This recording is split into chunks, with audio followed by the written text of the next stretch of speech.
do you got, Will? 911, female, maybe 4 years old. Severe respiratory distress. Asthmatic?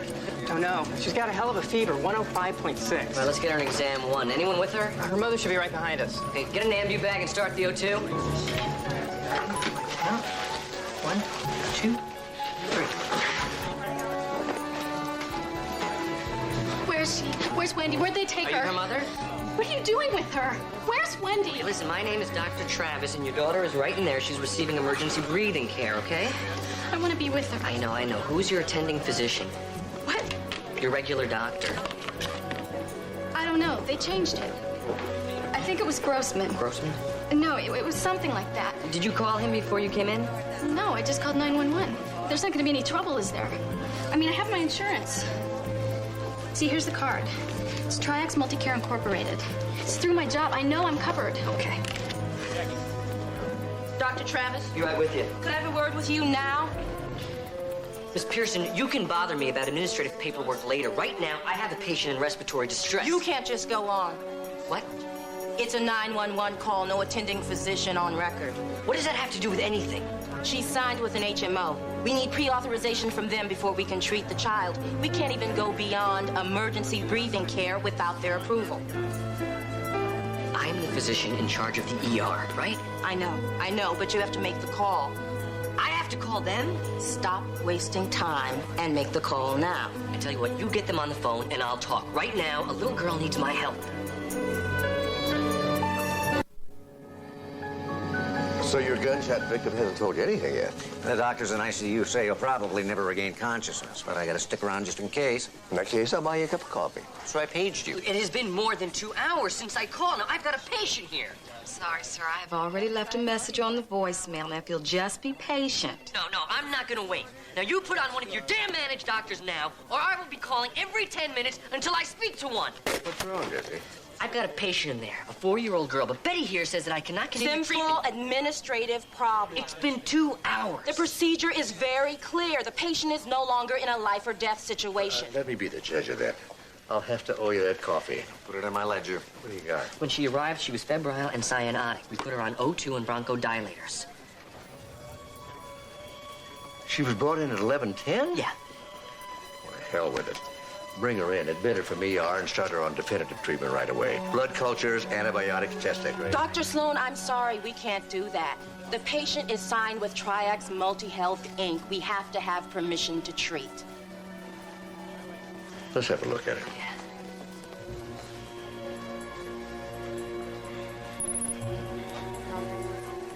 Well, her temperature's still over 103. You know, maybe she has a secondary infection. Could be another septic focus that's throwing her into bronchospasm. Excuse me.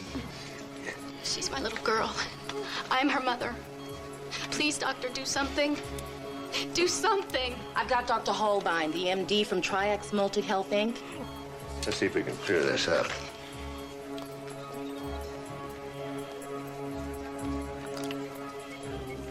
Yes, Dr. Holbein, this is Mark Sloan, a community general.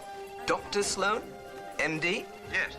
Why didn't the subscriber call her primary care physician first? I don't know, probably because her little girl was turning blue and she was too scared to do anything but dial 911. Well, in any case, the patient should be at the Triax Multi-Health Contracted Facility. That would be Green Lawn Hospital.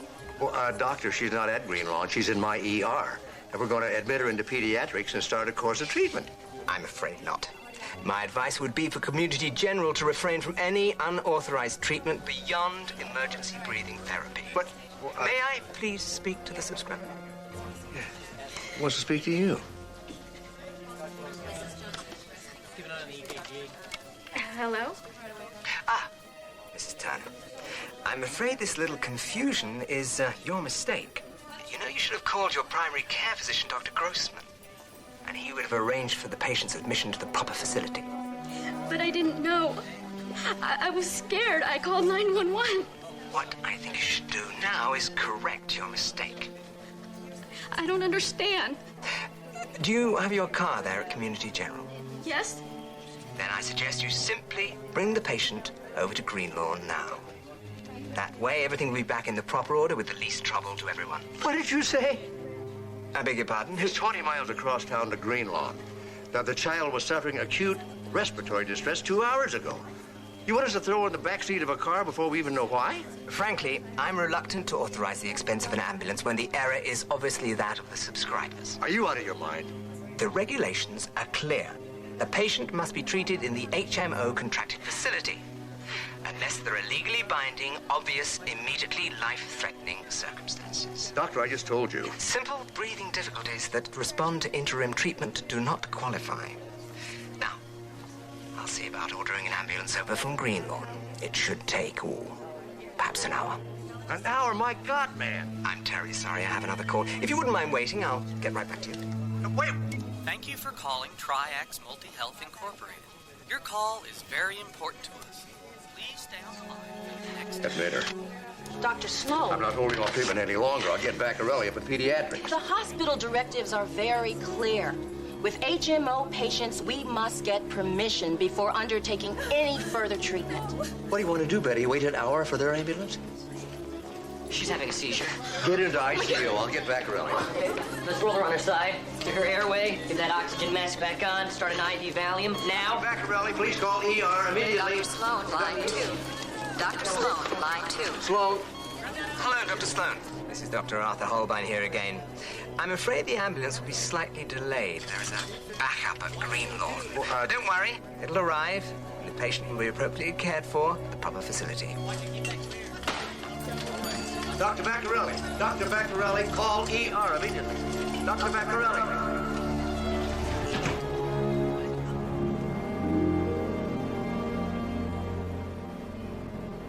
I don't know. I find that hard to believe. What exactly don't you know? Those phone calls. Betty, when I was a young intern, if you were sick, you were taken care of. If you had money, you paid, and if you didn't, you were a charity case. Well, I remember I served 3-4 years in a free clinic for the poor. Down by the docks. It was a very poor neighborhood. Mostly condos now. do you remember how long someone had to wait to be seen in a clinic like that? I do. I grew up in a very poor family. My father was a pants presser when he could get the work. Health insurance. We couldn't afford an aspirin. I think, Dr. Sloan, your memories of those days are a bit skewed. In those days, if you were poor, you might not be treated at all. I remember my Aunt Sophie dying of pneumonia, all alone in her room.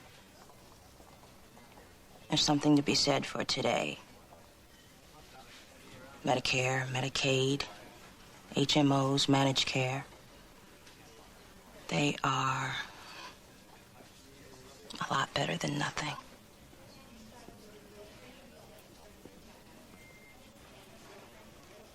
About 25 minutes after we got the little girl into the ICU, she went into cardiac arrest.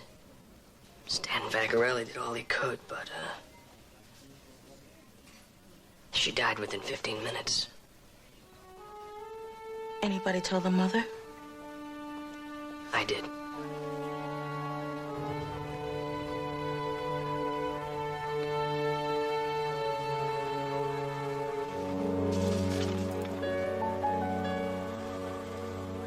I don't believe it.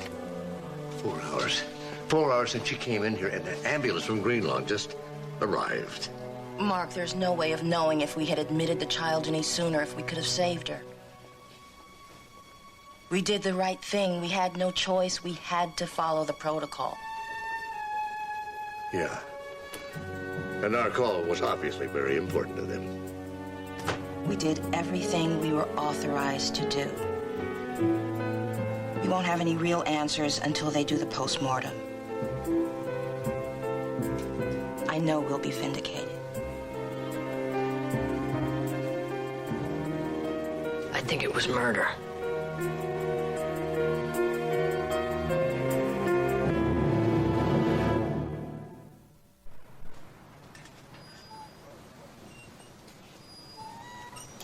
Dr. Sloan? Yeah. Melvin Pinter, attorney at law. I got your name from Mrs. Andrea Turner. What are you doing at my house? I'm representing Mrs. Turner in a suit for damages involving the death of her daughter, Wendy. I haven't heard about anything like that. Nobody has. What I mean to say is the case hasn't actually been filed yet, which is why I wanted to talk with you. I understand that you were present when the child was brought into community general emergency room. Not what you brought in later. It's close enough. The point is you took part in telephone negotiations with Tri-X Multi-Health, the HMO. I spoke to someone over there, yes. And Arthur Holbein, MD? That sounds right. Good. Well, what I'd like to do informally is go over with you exactly what happened before actually deposing you in the case. But just exactly who are you suing? Oh, everybody. But not you, personally. Who? Tri-X Multi-Health Incorporated, of course. The Turner's primary care physician under the HMO, Dr. Arthur Holbein, and Community General Hospital. I'm particularly interested in those in charge of the ER at the Goodbye, time. Mr. Finder. Dr. Sloan. A 4-year-old child is dead. You know she died because of negligence, malpractice, and greed. Which side are you on?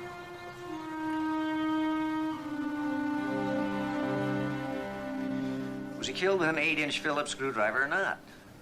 You know, he could have been killed by a long-range X-ray beam from a flying saucer, but I won't know until I can complete my autopsy, which I can't do with you hovering and pestering me. Come on, Amanda. It was sticking out of his chest. I've got a witness and I've got the weapon. What's the mystery? Amanda? I'm sorry, were you in the middle of something? No, this gentleman was just looking for a spot for his screwdriver. Don't ask. Oh. Listen, do you remember doing an autopsy on a 4-year-old girl about 3 weeks ago? Yeah, that was Wendy Turner. Right. You remember the postmortem findings? I believe that she died from cardiopulmonary arrest due to bronchospasm, and that was complicated by bacterial pneumonia. What I was thinking more of the time question. Do you think further treatment, say 2-3 hours earlier, would have saved her? What I mean is, was delay the cause of death? In a general way, earlier treatment is always best. I'd need to pull the file. It's tough to say what brought on the cardiac arrest. There are always variables. Yeah, okay. All right, thanks. Dr. Sloan, report to administration. Dr. Sloan, please report to administration. What was that all about? He keeps thinking about that kid's death. Tried taking him out to dinner Tuesday night. You took him out to dinner? That was a special occasion. Yeah, but he didn't eat a thing. Just kept asking himself if he could have done more to save her. I wasn't much help. Well, neither was I. Look, I can pull that file and take another look, but that's about it. So, what can I do for you, Harold? Hal. Just Hal. I think you sent for me, Hal. Yes. Well, as a matter of fact, I was just wondering. There's a bit of a rumor, you know, just a wispy sort of thing. Somebody was looking for you, certain Melvin Pinter. Hmm? Is Pinter suing Community General? I mean, directly? You didn't actually say anything to Pinter, did you? Not yet. Because, as a matter of fact, legal says there's very little chance he can sue, and as a matter of fact, there wouldn't even be a suit per se. Well, you know, a lot of these HMOs have a contractual bar in their contract against court action, so most of the time, an arbitration is the first and sometimes the only recourse. But Pinter couldn't actually win. I mean, there's so many, you know, intangibles, variables in a kid. After all, we didn't do anything, right? Oh, that's right. We didn't do anything. We just let that child lie there in the ER. Mark, you provided emergency care and you stabilized her. After that, any delay is the HMO's fault. Nearly 4 hours went by before anything happened beyond initial inhalation therapy. Well, that's inexcusable. It's inexcusable. If anybody asks me about this in court or anyplace else, I've got to tell the truth. Of course. Just be careful. That's all. You know, we have certain interests of our own in this, right? I don't understand. The HMO doesn't own us. Why do we have to do what they say? The HMO may not own us, Mark, but HMO-approved doctors send us patients. They send us money. that we badly need. I mean, look, if they continue to like us and send us cases, we can pay for what? Research projects, we can pay for experimental services, teaching, my salary, your salary. It can't be so bad that we let them tell us what to do. Mark, the old days of Norman Rockwell-type family doctors with charity clinics and even federal payments like Medicare and Medicaid. It just wasn't working. Something had to happen to control costs. What about the patients, Al? Mark. I've been looking into this Pinter. I don't like the way he does things. Please, don't talk to him anymore. Okay?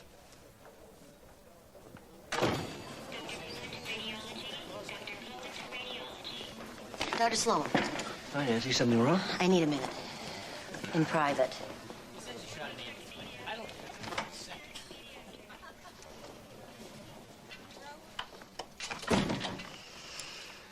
She's in her 40s, Lena Rizzoli, in room 114. She was admitted this morning for a routine removal of lipoma on her back. She was admitted for a fatty tumor removal? Thought that was all outpatient these days. Well, it would be, but this one's too deep for drive-through surgery, and it interferes with her arm movement, a lot of pain. She was admitted for 2 days. I wish you'd speak to her. Why? Well, the routine admissions blood tests came up from the lab. Now, it could be severe anemia, but when I was getting her settled, she was feeling very faint with abdominal pain. The admitting doctor came in, and naturally I asked him about it. He told me to forget it. You know him? No, his name's Gould, Leonard Gould. He really snapped at me. He told me that the patient was fine and everything was under control, implied that I should know my place. Oh, I see. Mark, you know, I put in a lot of time in the outpatient cancer service. I had that lumpectomy myself 5 years ago. I remember. Is Gould still here? No. You didn't tell him you were going to talk to me or anyone else, did you? No. You know you could get fired. It doesn't matter. The woman needs our help. You know, I wouldn't ask anybody else. Well, I wouldn't say yes to anybody else either. Well, let's see. It must have been almost a year ago. I just felt, I don't know, completely blah. Did you call a doctor then? My insurance company signed up with LifeSys Incorporated 5 years ago. That's the HMO. And you were complaining of? Ooh, I'd feel weak. Then I'd feel faint. I actually passed out a few times. I lost a lot of weight, and I had this pain in my stomach. Did you report that to the doctor? I couldn't get an appointment with Dr. Gould for almost 6 weeks. The people at the LifeSys Inc. walk-in clinic gave me pills. They said I had psychosomatic gastritis brought on by tension and depression over my recent divorce. They prescribed an antidepressant and iron supplements. Well, standard procedure. And Dr. Gould agreed. He said my anemia was improved. But I just didn't feel well. So I called people at the HMO about a specialist. But they kept sending me back to my primary care physician, the gatekeeper.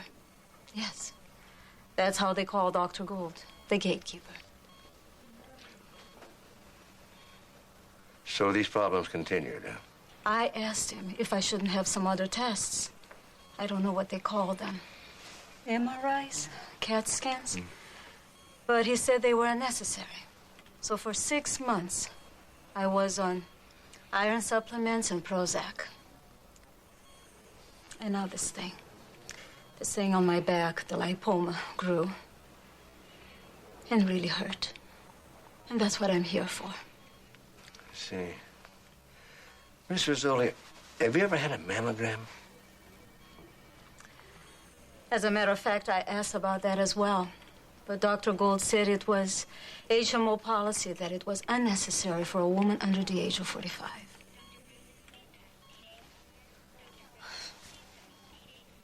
With all those presenting symptoms, it's hard to understand how a doctor could treat someone for that long and not order any further tests. Capitation. You're talking about Rizzoli, Nancy's patient? It's okay. I told her. What does capitation have to do with Lena Rizzoli? LifeSys Inc. is like other HMOs. They pay doctors so much per month per patient, $15, $20 per head. Capitation. If the doctor orders tests, medication, anything over the $20, it comes out of his own pocket. To stop doctors from doing unnecessary procedures. That's the theory. It sounds like rationing of medical care to me. Point is, anyone who stays well is a profit. Anyone who requires treatment is a loss. And further tests on Lena Rizzoli would definitely be a loss. How could a doctor deny care simply because of a few dollars profit or loss? I love you, Dr. Sloan. You are a sweet breath of innocence in a bottom-line world. Some HMOs offer big bonuses to doctors who have a reputation of keeping the costs down. You've heard of the gag rules. A doctor is prohibited from even mentioning to a patient any treatment that the HMOs won't authorize. I thought that state and federal regulations pretty well took care of that. Technically. Is there any chance that Gould can still order those tests? I mean, she is his patient. I don't think so. When I suggested it, he blew up. He pointed out that an RN is not in a position to lecture an MD. Threatened me with strong disciplinary action. But she needs those tests. The protocol is clear. Permission for any procedure has to come from the primary care physician. And that means LifeSys Inc. What are we going to do? We do exactly what we did in the case of Wendy Turner. And if Lena Rizzoli dies, that'll be murder too. Not this time.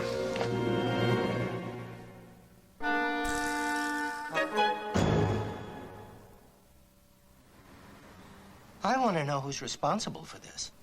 I am. Do you realize what you've done? There is no excuse for this kind of unauthorized activity. You're going to get Community General in deep, deep trouble. We've already heard from the legal department at LifeSys Inc. You have opened us to all kinds of charges of financial irresponsibility. Why did you do this? Because I'm a doctor, Hal. I swear by Apollo and Aesculapius, first do no harm, the Hippocratic Oath. You remember that? Don't patronize me, Mark. If you were anybody else, I would have you fired. I demand you get Sloan in here right now. Already done, Doctor. You may be chief of internal medicine, Sloan, but you've overstepped your authority. Ordering tests on my patient? Tests you should have ordered yourself. I don't have to admit my patients here, you know. I can always take them to another HMO facility. Well, you are the gatekeeper, after all. Oh, so that's what this is all about, huh? You think this is about HMO procedure, do you? Well, you're wrong. This is bottom-line, doctor-to-doctor medical ethics.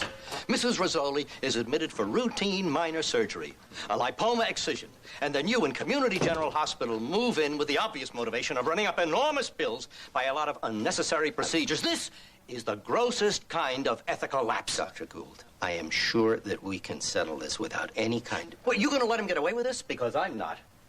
We'll just see what the County Medical Society and the State Licensing Board will do. Got anything to say, Sloan? You tell me, what excuse can you make? What possible justification can you have? Microcytic anemia. Positive occult blood in the stool. Marked CEA elevation 65.8. Excuse me, what the hell is going on here? They're the results of the test on Lena Rizzoli. The endoscopic report shows her without question advanced colon cancer. The pathology report in the biopsy makes it very clear the cancer's been developing for at least 8 months, widespread beyond the colon.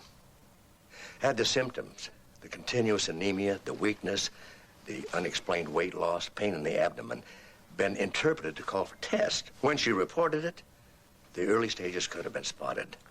And the prognosis would have been a lot different at this point. As it is, CAT scan shows widespread metastases to the liver. We'll have to call in an oncologist.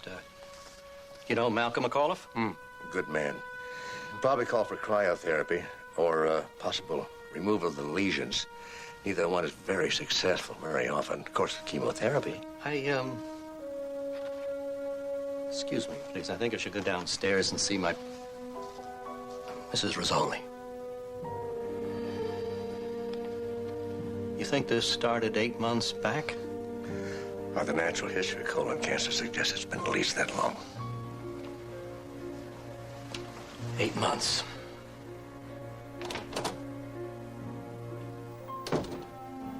How long has she got?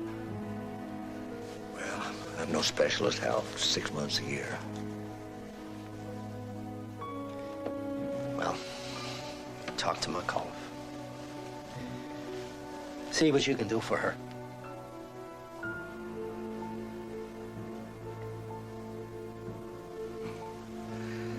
$6 months to a year of chemotherapy. You think Life Cis Inc.'s gonna pay for that one?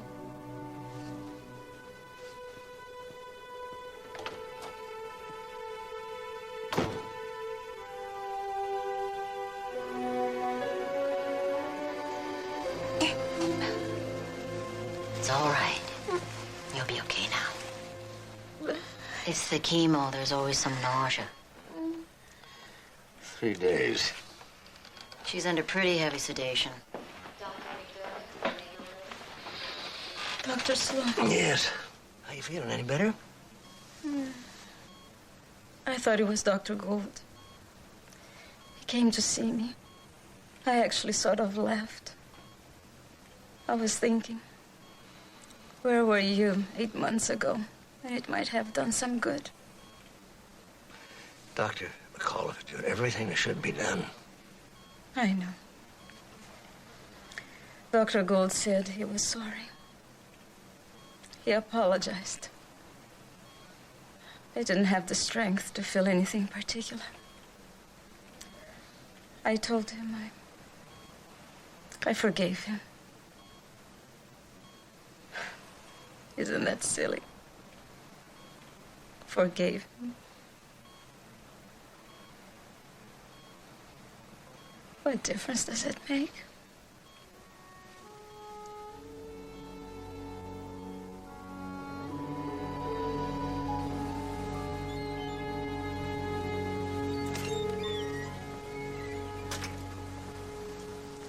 Hi. We got some company. Dr. Leonard Gould. I didn't see a car out there. He came up from the beach about an hour ago. I think he's a little bombed. Said he wouldn't leave until you got here, so I left him in the house with his bottle. Oh. Well, you better make some coffee. High octane. All right.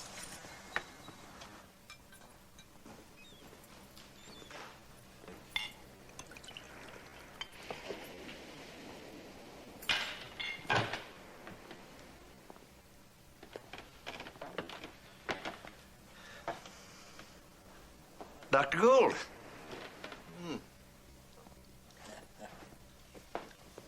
You're back from the hospital. Mm-hmm. How's the patient doing? Oh, standard reaction to chemo, nausea, that kind of thing. I haven't been there for 10 days. I transferred the case over to Malcolm McAuliffe. Yes, I know. Did you know that a suit has been filed by Melvin Pinter, counselor at law, against Life Cis Inc., HMO, and Leonard David Gould, MD, for $5 million damages? I will drink to Life Cis Inc. Of course, they won't get $5 million. Judges tend to throw out huge jury awards. Have to settle for maybe $700,000. On the other hand, my own malpractice insurance has been canceled. What I can do next in medicine is an interesting question. Doctor, I'm not sure you should be talking to me. Oh, I think I should talk to you. I think I have to. There's nothing I can do. I mean, the malpractice action is out of my control. It's out of my control, for God's sake. But you can at least listen. All right. The implication, the accusation is that to pile up nickels and dimes out of my per capita HMO payment. You know about that. I know about capitation. All right. To make an extra buck here and there, they say I purposely withheld treatment to the sick. That isn't true.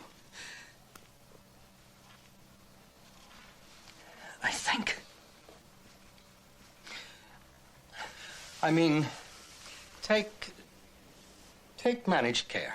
And I did. You have to look at the social gains, the economic necessity. See, the point is, without it, there's waste, terrible waste. Now, in the old days, unnecessary treatment was the way a lot of doctors made their money, right? Right. Well, probably. In some cases, a few of those. Oh, you're romantic, Dr. Sloan. You know it's true.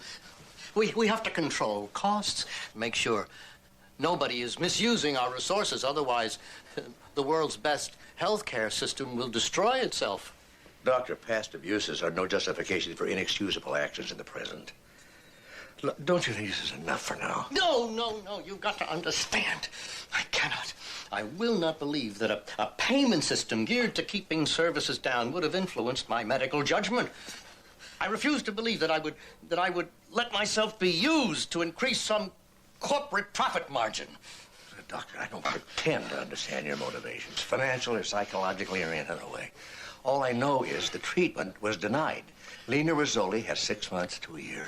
Well, I cannot. I must not admit that even unconsciously my concern for my income would make me responsible for Lena Rizzoli's death. You see that, don't you? I see advanced colon cancer. I see metastases to the liver.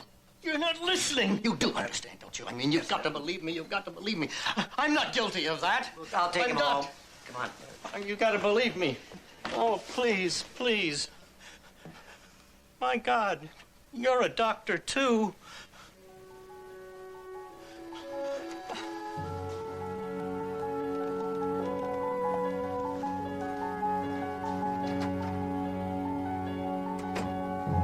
Okay, continue the Fortaz 1 gram Q8H.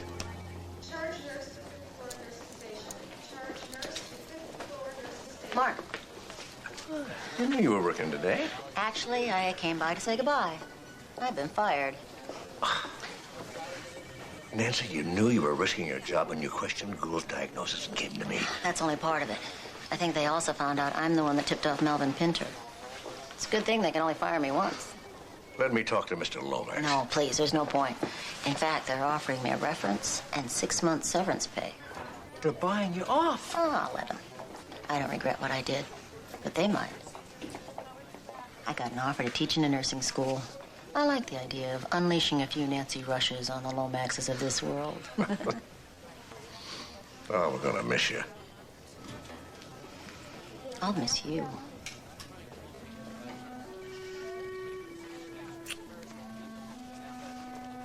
Give him hell.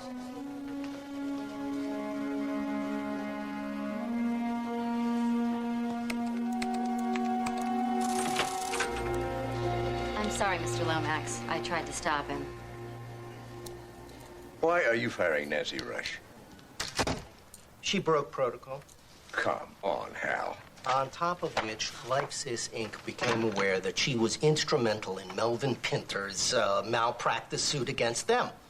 They made it clear she had to go. Why? Because they wouldn't like us anymore? You know, you are not sitting in this chair, Mark. There are some very large issues involved here. For one thing, payment on 6 months to 1 year of chemotherapy and other treatments in the Rizzoli case, probably in the neighborhood of $250,000 or more. And I'm not even sure that LifeSys will pay. Well, they won't like it even if they do. You know what the HMOs say, a quick death is a cheap death. There are legitimate financial issues here, Mark. 20% of our patients are admitted here and paid for by LifeSys Inc. and other HMOs like them. This is a fair executive decision because, on balance, Community General needs their goodwill. Against that, one RN. One RN who has the integrity to put the patients first. It seems to me the Community General needs her, too.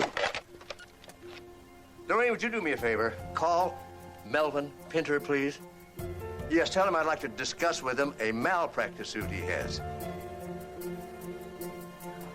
Wendy Turner.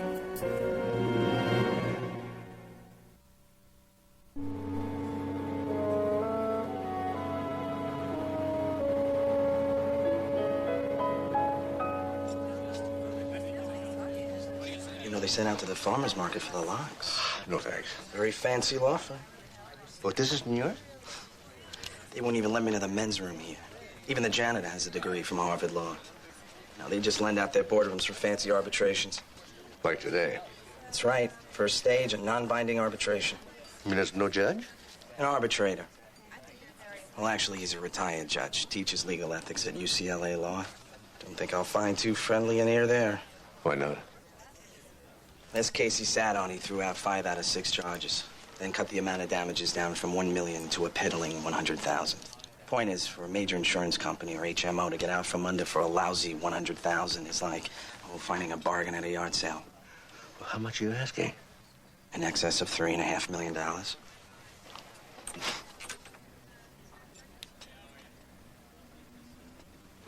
Stay away from the onions.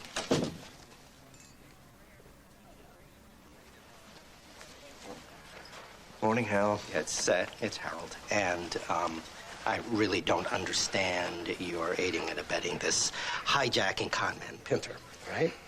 So far, I haven't noticed he's been responsible for anybody's death. Now, actually, in a way, it's not too late. For what?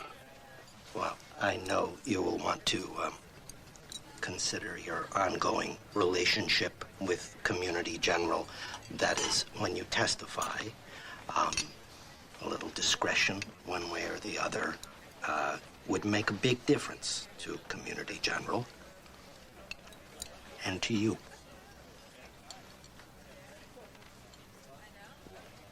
Now, Dr. Travis, I just want to get this clear.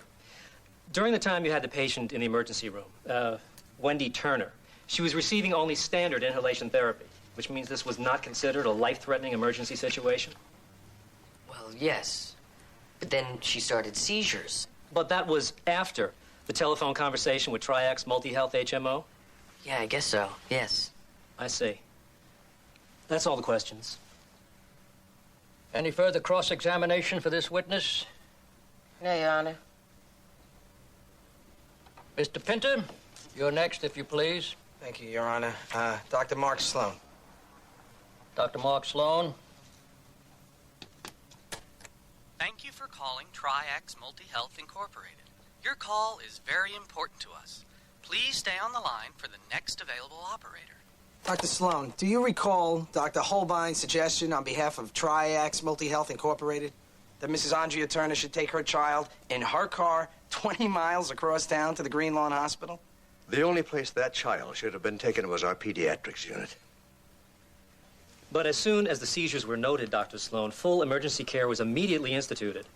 Yes, but that might not have been necessary if we hadn't been kept waiting 2 hours for the HMO to give us permission to treat her.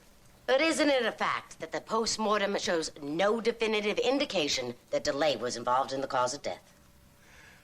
Common medical practice in the handling of emergency situations calls for the quickest possible treatment, not pointless delays. Any further cross-examination for Dr. Sloan? No, Your Honor. No. Dr. Sloan, you're excused.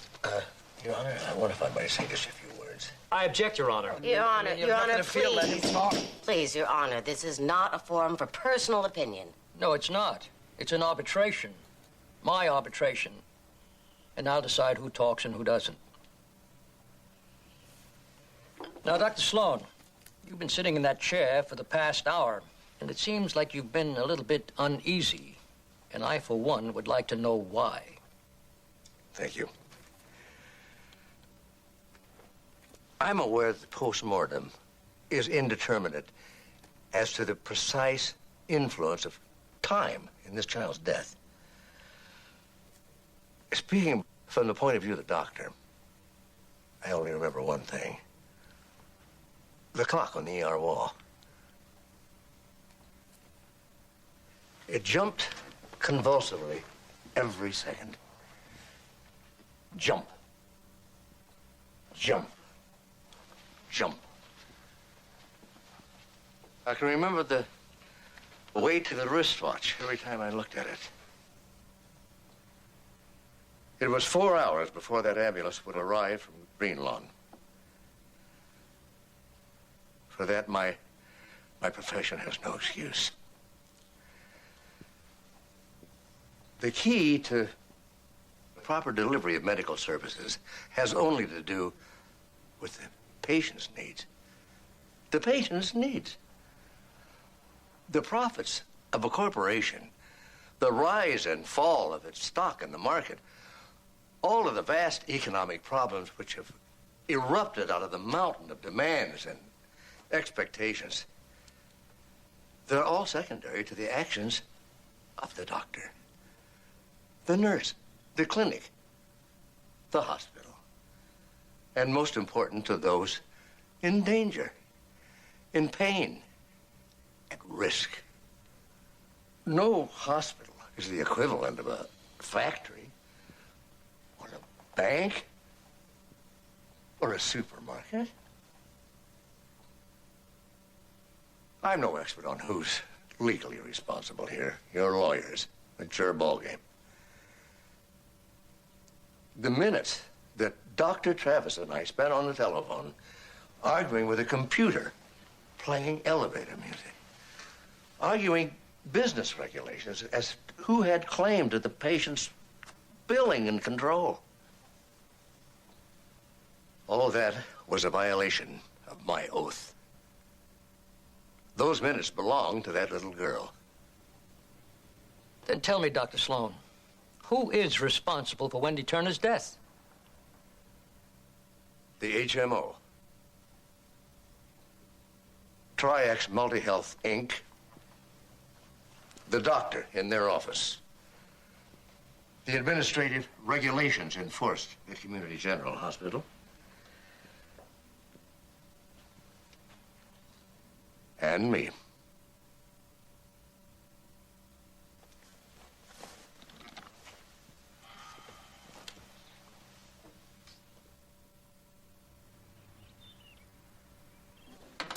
Well, I have some news. The ruling came down this morning. How'd it go? Told you I was afraid of Judge Kesey. First off, the claims against the hospital have been thrown out. That ought to make you happy, Dr. Sloan. Not very. Second, the judge is proposing a settlement. What kind? The companies, the insurance, and the HMOs have agreed to pay, but they don't have to accept any blame for any wrongdoing. They're guilty of nothing. Exactly how much is this settlement? $200,000. How does Mrs. Turner feel about it? She's not very happy. Not because of the money. I mean, that doesn't really matter to her. But Triax Multi-Health Incorporated gets off without acknowledging their guilt in Wendy's death. So you think they won? Is that it? In a way. Remember what I told you? To a billion-dollar corporation, a few $100,000 is a cheap insurance premium to let them go on just the way they did before. How about you, Dr. Sloan? Have you got any backlash from the hospital because of your testimony? Oh, no, not yet. It's much easier to get rid of a registered nurse who doesn't have a term contract. Although Lomax has stopped asking me to call him Hal. You all right, Dad? Yeah, I'm fine. At least it's over. This case. But there'll be others. Lena Rizzoli. Oh, now that one should be easy. Of course, I'll probably have to subpoena you, Dr. Sloan. But at least the hospital's in the clear. That's great for the lawyers and the hospitals. But what about the people who practice medicine? I mean, what's the point of becoming a doctor if I can't be a doctor? If some corporation is going to tell me who I can treat and how to treat them? Jesse, there's only one rule that applies to what we do, and it hasn't changed in the last 2,000 years, no matter how much the practice of medicine has. First, do no harm. Even though they're not making it easy for us.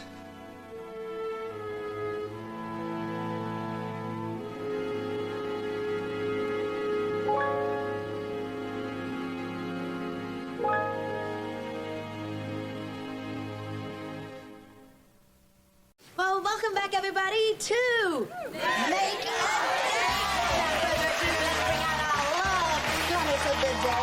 Yes, our lovely, our fabulous, our gorgeous Lily. Come on out, girl.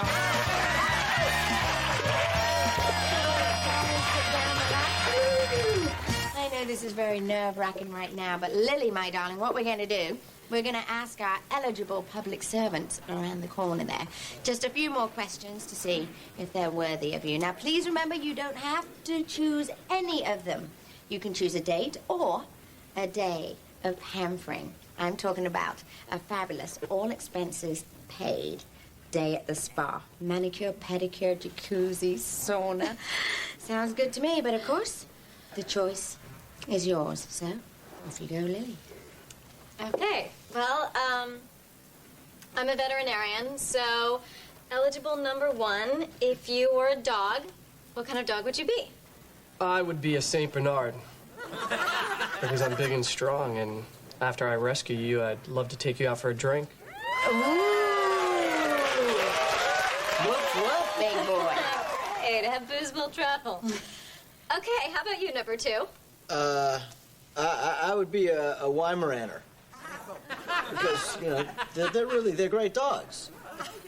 And they don't shed. Okay. I like a man who's neat around the house.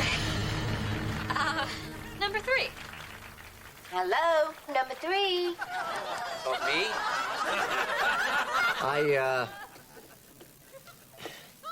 I pass.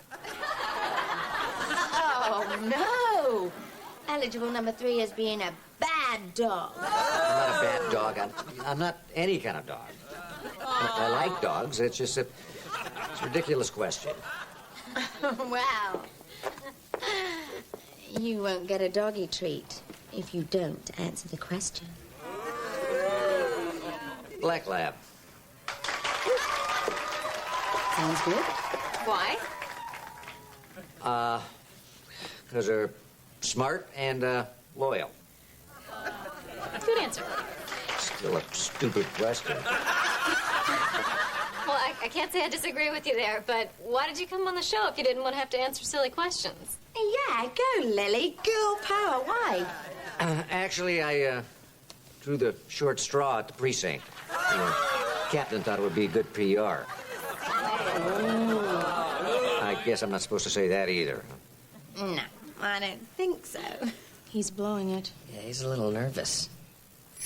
Well, that's it. We're out of time. So, Lily, my little love goddess diva, what's it going to be? Hot love or a hot tub? Remember, is it going to be a date or a day of pampering? Fluffing, all that fluffing and love. Oh, well, I have to admit the pampering sounds really good. It sounds so good. But I'm going to go on a date with eligible number 3. Oh, what a surprise. Well, that means we've got to say thank you and goodbye to our other hunks of the day. So, Lily, would you please tell our audience and the viewers at home exactly why you chose eligible number 3, the very outspoken Police Lieutenant Steve Sloan?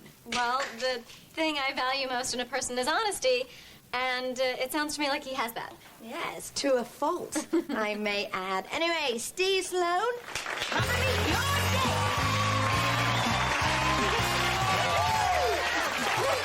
Let me take that. You might need both hands. Okay, guys, don't forget to tune in next week after our video crew have actually followed Steve and Lily on their date. Ooh. Video crew? And we're just going to see exactly how Lily fares with the man who refers to himself as the unluckiest bachelor in L.A. on Make It 8. You got it.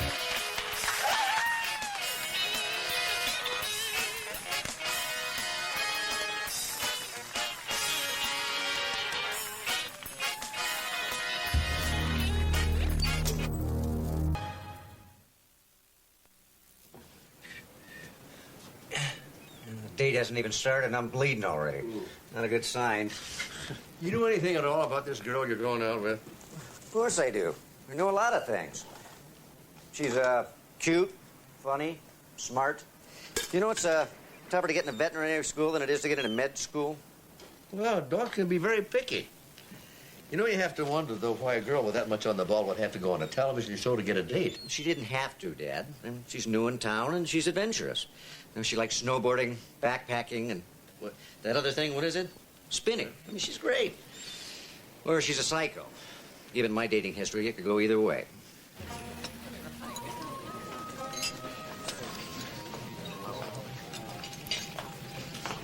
having our very own paparazzi crew makes me feel famous or something. But don't look. Act nonchalant. Let me ask you something. Someone as bright and attractive as you, Wait, I'm sorry. I don't think they heard that. Could you speak into the microphone? whatever convinced you to go on make a date? My best friend. She dared me. You see, I haven't been in LA that long, and although it's a little known fact, most men with pets are married. You're kidding. That can't be true, can it? Do you have any pets? Well, no, but, So what about you? I mean, you didn't really draw a short straw, did you? It's the lamest story I ever heard.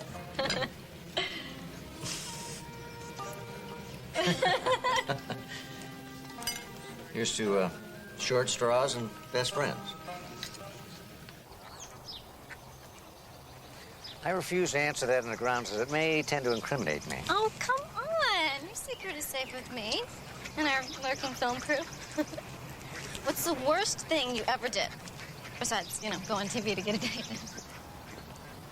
Okay, here it is. When I was 7 years old, I stole a whole box of those snowball cupcakes. The big ones?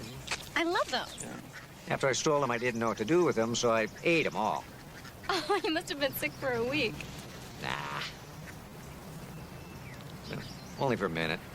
But eating the evidence, that was very smart. Okay, your turn. Oh, mine is worse. Okay, I was 6. My brother had just chopped all the hair off my Barbie, so it was an accident, really. I just pushed him down the stairs. That's not so bad. He fractured his skull. That's bad. I feel terrible about it to this day. Technically, that's a felony assault. Oh, look who's talking, Mr. Grand Theft Cupcakes. Besides, he assaulted my Barbies. And juries tend to be very sympathetic about things like that. Listen, this is kind of embarrassing, but, well, I didn't know if we'd get along or not. So you made another appointment so you'd have an excuse to bail? No, not exactly. I got to go to work. Oh, sure. But I'd love to take you to dinner. That's okay. I understand. I don't think you do.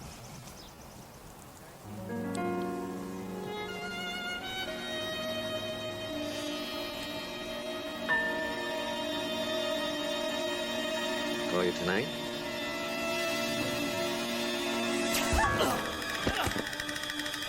Get out. You can fire again. Are you all right? Dude, you're like shot. Yeah, thanks for clearing that up. You think you can call 911? Totally. Not a problem. Hey, do you mind? Steve, what happened to you? I thought you were out on your big date. Yeah, I was. I kind of got shot. Whoa, you gotta sit down. She shot you? No. I don't believe this. First you date that woman who turns out to be a cop killer. Jesse. And then you started seeing that woman, the FBI agent, who took another assignment just when things were getting good. Hey, whoa, you gotta sit down. Jesse, it's just a scratch. And you fell in love with that married woman, Maeve. Remember her? Married Yeah, Maeve. I remember. And now this. Steve, you are the unluckiest bachelor in L.A. Jesse, just give me the antibiotics or do whatever it is you're gonna do to me, will you? Until you sit still, mister. Trauma 3. Look, it's just a scratch. I don't need an operating room. His date shot him. I'm gonna shoot you in a minute.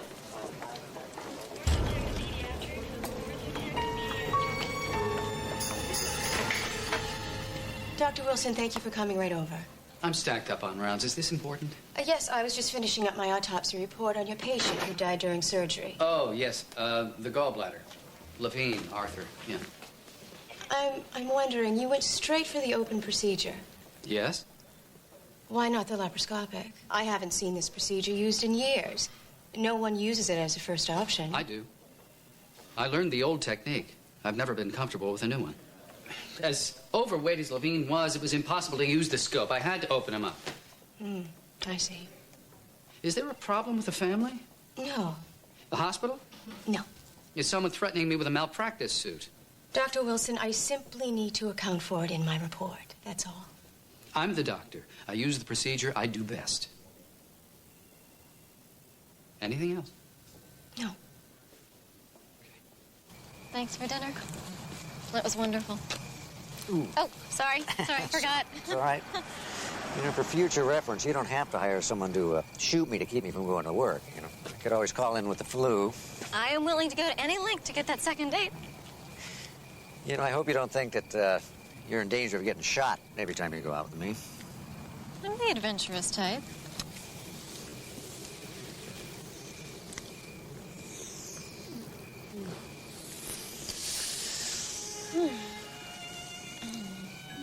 I should go.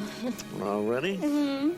It's late, and I have a German Shepherd named Bruno that I need to neuter at 7 a.m. I think he'd want me well rested. How about later, after you ruin Bruno's life? I know a good little place for lunch. All right.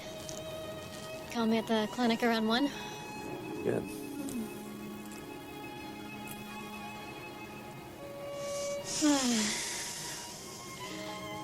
I have to go. I'm stopping you. Oh, some cop is out to get me. You got that right.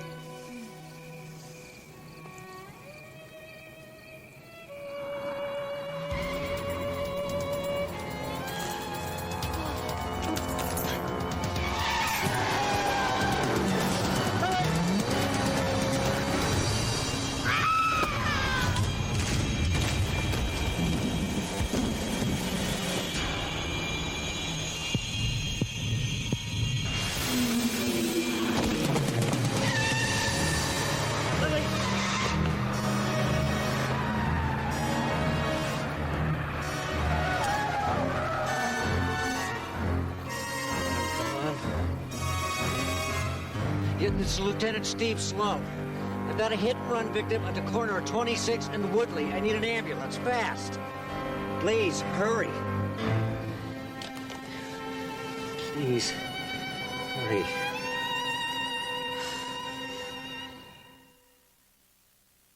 BP 90 over 50, irregular pulse, respiratory rate 70. A lot of jugular venous extension. I'm afraid there's pericardial tamponade. Let's take an x-ray. No, you know what? Let's get her into trauma, too. We don't have time. Jess. Steve, we'll do our best.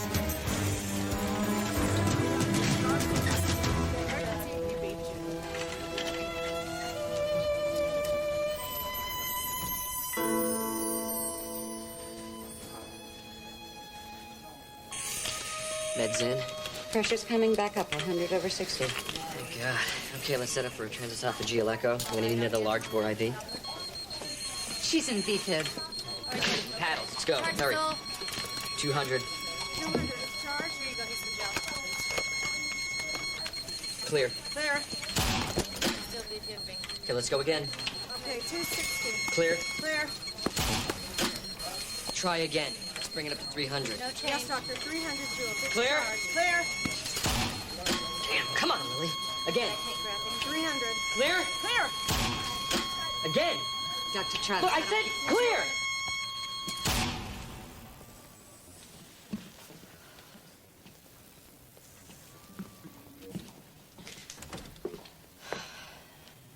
I'm sorry.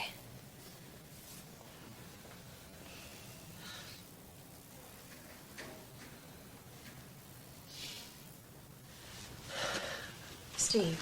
Hi, Amanda. They said that you were in surgery with a patient named Lily Wilson. Yeah. Well, it can't be her. She lives in Connecticut. It's got to be another Lily Wilson, huh? Frederick, what are you talking about? My sister's name is Lily.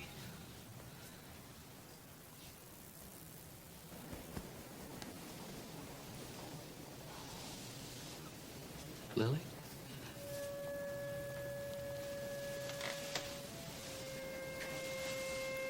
Oh, Lily.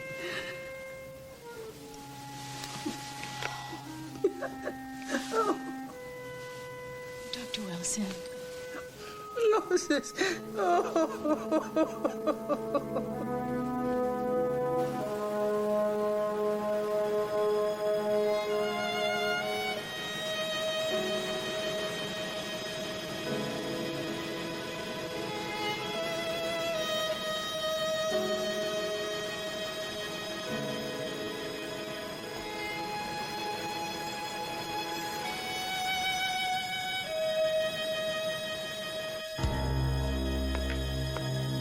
Frederick? They told me you were in here.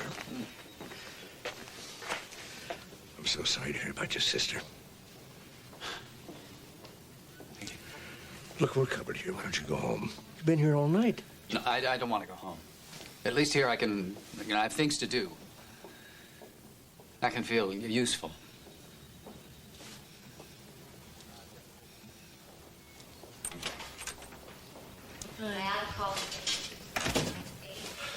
He wants to finish out his shift.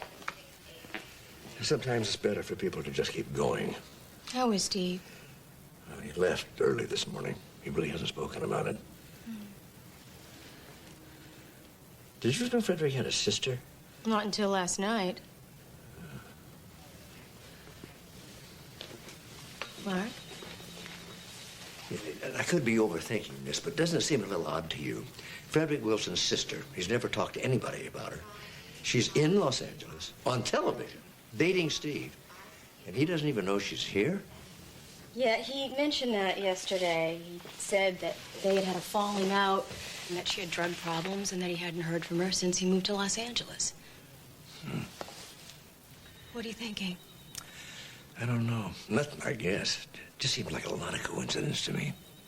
You know, there is something else I wanted to talk to you about. It's a little weird given everything that's happened, but Frederick's been acting strange lately. For instance, yesterday I asked him to answer some questions regarding an autopsy I was performing on one of his patients. And he got really defensive and asked me if I was accusing him of malpractice. What was the problem? Well, his patient died during a routine gallbladder surgery. I was just curious to find out why he used the open procedure versus the scope. He told me that he had learned the open procedure first and wasn't willing to change. Seems kind of odd that he hasn't learned the new procedure, though. That's what I thought.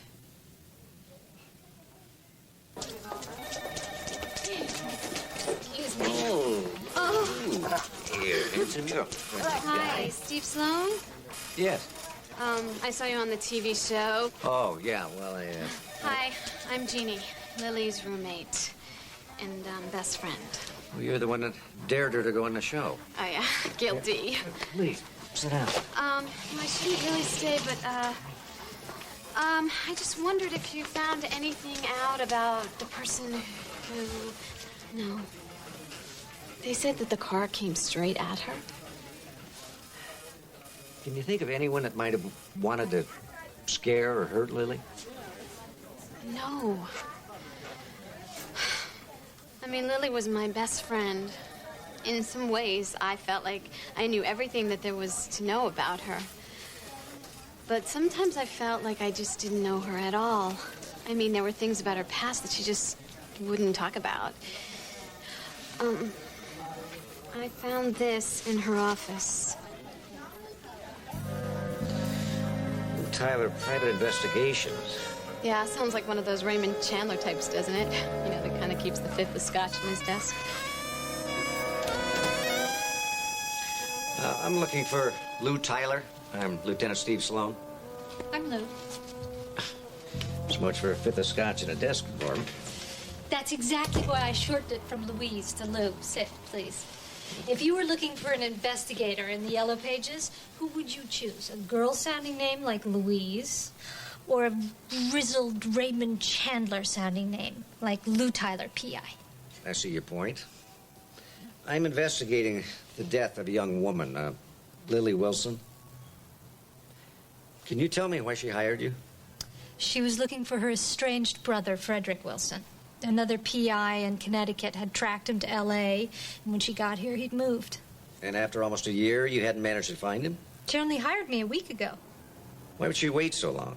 Maybe she thought she could find him herself. She didn't know how hard it can be to track someone in this town who doesn't want to be found. Well, I don't think he was hiding from her. He's a doctor at Community General. Well, if I'd known he was a doctor, I could have found him in 15 minutes.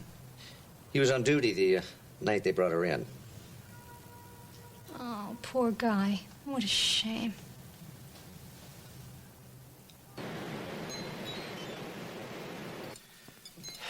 Fix you some breakfast? No, I ate already. Funeral's at 10. I want to get there early. Yeah, I told Amanda and Jesse I'd pick them up. All right. I'll see you there. All right. Listen, Dad. After the funeral, you, think we could talk? Sure. Some things here just don't add up.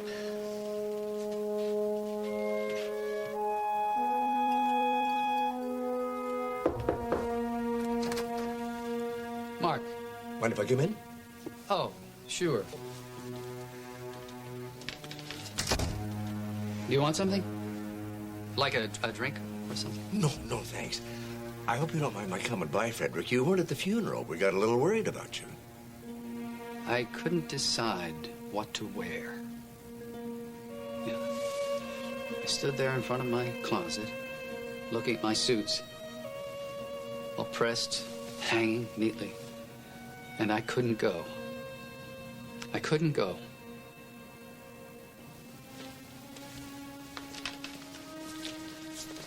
Now, when we were kids, Lily, our grandmother raised us.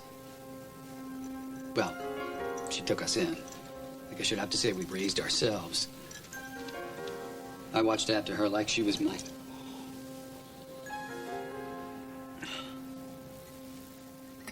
I knew your son was going to be on that TV show. Everybody in the hospital knew. I forgot to watch. I forgot. I would have seen her.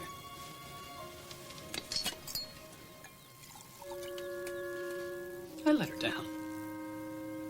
How could I go and see her today when I let her down? How's Steve? The gunshot wound. Oh, more of a scratch than the wound, really. Are they any closer to finding the guy who was trying to kill her? Well, I wanted to talk to you about that, Frederick. The police have about decided that whoever shot Steve was actually trying to kill Lily. Drugs. Damn it. Amanda said you mentioned something about a problem. Problem? No, she didn't have a problem. She was just throwing her whole life into the gutter. But hey, no problem. I wasn't about to stick around and watch. I told her I would do anything for her. Rehab, therapy, anything. But she was just so completely in denial. Is that why you came to California? Do you think that's harsh? I wasn't there, Frederick. So, she comes out here to find me and brings her drug problems along with her, huh? Yeah, I suppose that's possible. Well, listen, call me if you need anything, all right? No, thank you for stopping by. Oh, there is one possible piece of good news. The camera crew said they saw a white convertible pulling away quickly from the Japanese garden. They track it down? No, couldn't get the license plate number. Well, how many white convertibles could there be in L.A.? 10,000? 15? Couldn't even guess. One of which, of course, is mine. Oh, yeah, that's right.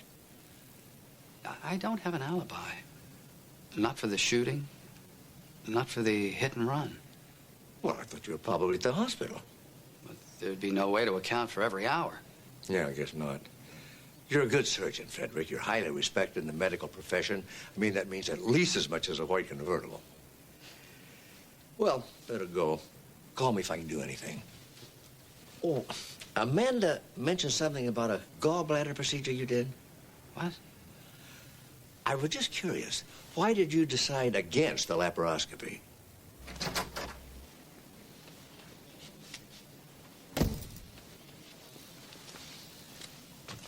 If he's lying, he's pretty good.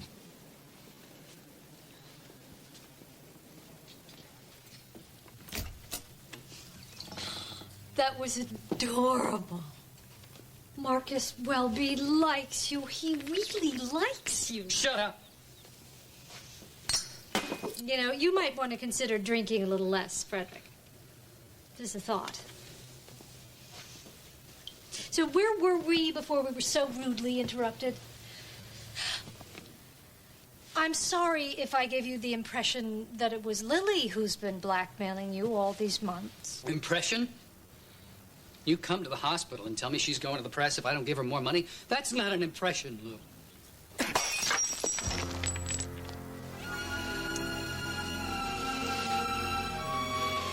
You really shouldn't let yourself get all worked up.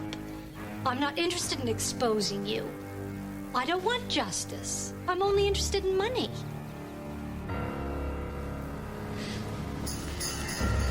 So, do you want to hear my new terms?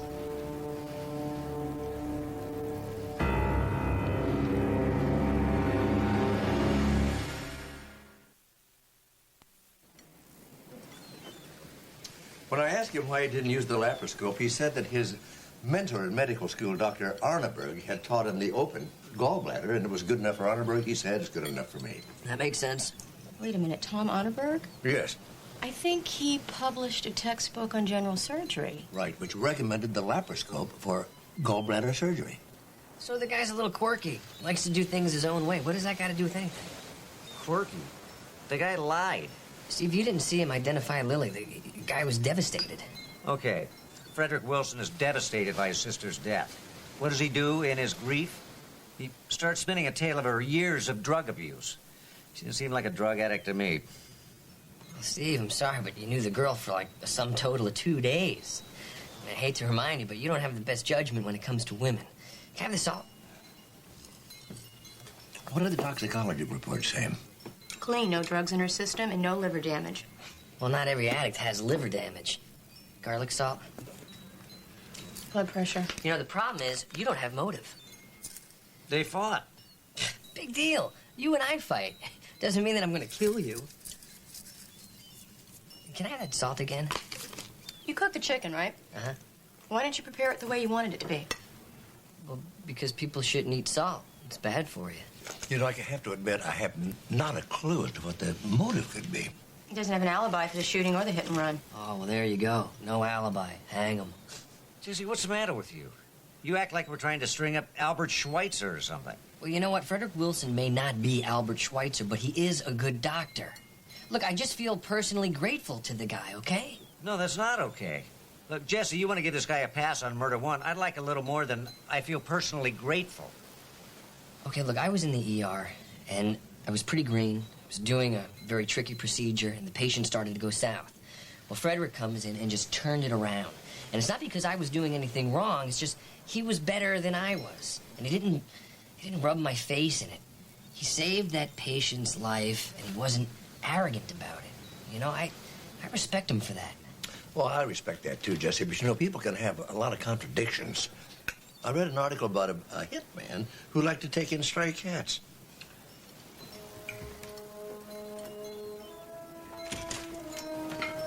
Excuse me.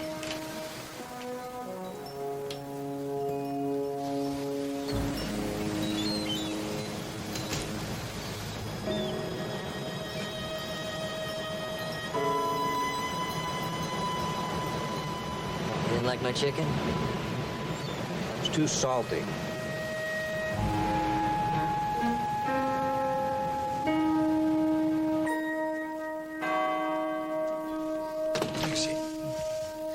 Thank you for meeting with me, Dr. Arneberg. My father sends his best regards. Tell him I'll expect him to write the foreword to my next book. Well, he'd like that.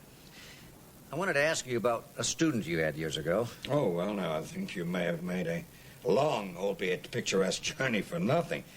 I like to forget my students as soon as possible. His name is Frederick Wilson. Oh, well, now, you made a liar out of me. Frederick is one of my favorite students. I like to think that I was a mentor to him. Yeah, that's what he said. He did? Frederick's in L.A.? Yes.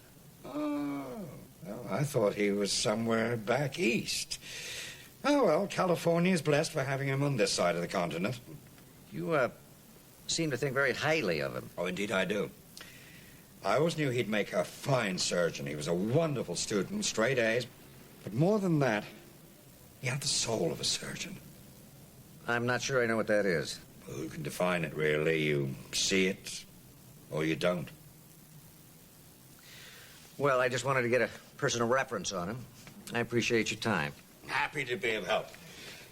You know, when they tried to throw Frederick out, I fought like hell for him, and I'm glad I did. They tried to throw Wilson out of medical school? Oh, yes. Why? He ran out of money. But Emily, my wonderful secretary, found a scholarship that had gone unawarded, which was specifically designated for minority students. Minority? Well, since he's African-American. So I called the real Dr. Frederick Wilson. He doesn't know anything about this. Well, if Frederick's smart enough to impersonate a surgeon, getting fake papers and somebody else's license would be no problem at all. Oh, Nancy, have you seen Dr. Wilson? Trauma 1, gunshot wound.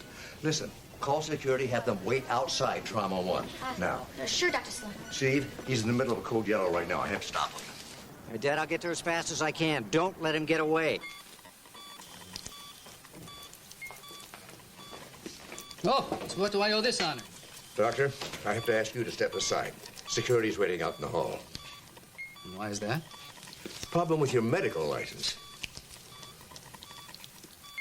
The other day you said I was a good surgeon, but a piece of paper changes your opinion?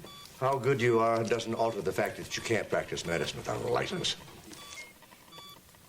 If I walk away before I insert this chest tube, this man will die. All right. You finish. I'll connect it to the thorax.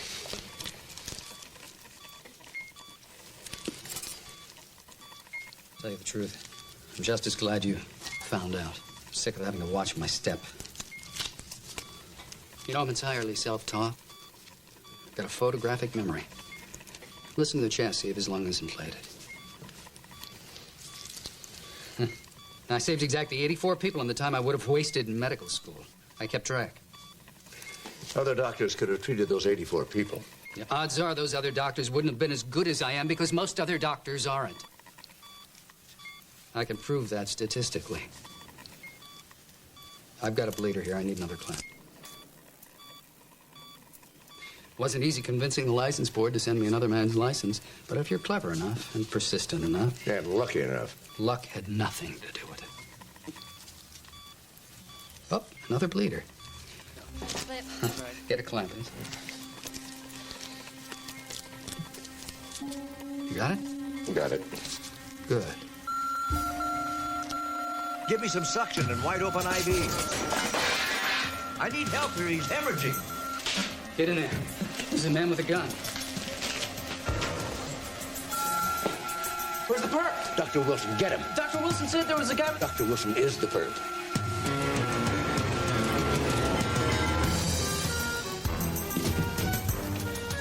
Good hold him. Just Sloan here.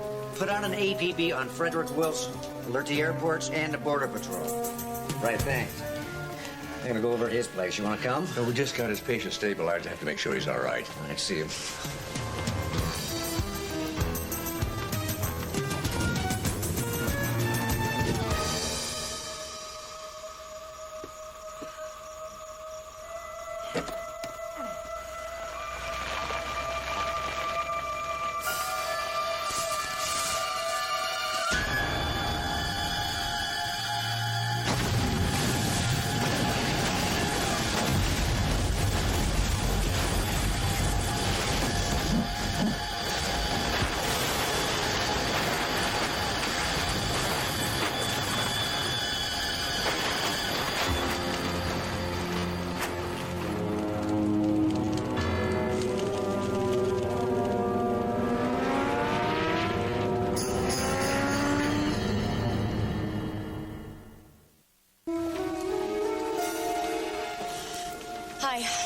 Well, the body was burned beyond recognition. However, the dental records match perfectly. Frederick Wilson was definitely in that white Mercedes. Our Frederick Wilson.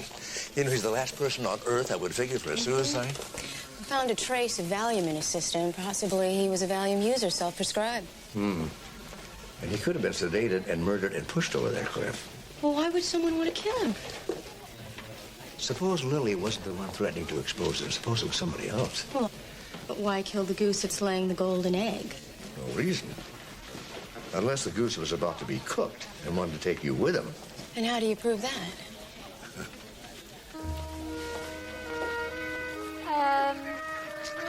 Double espresso ristretto with a sliver of lemon, please. Okay, ristretto, do a. And how about you, sir?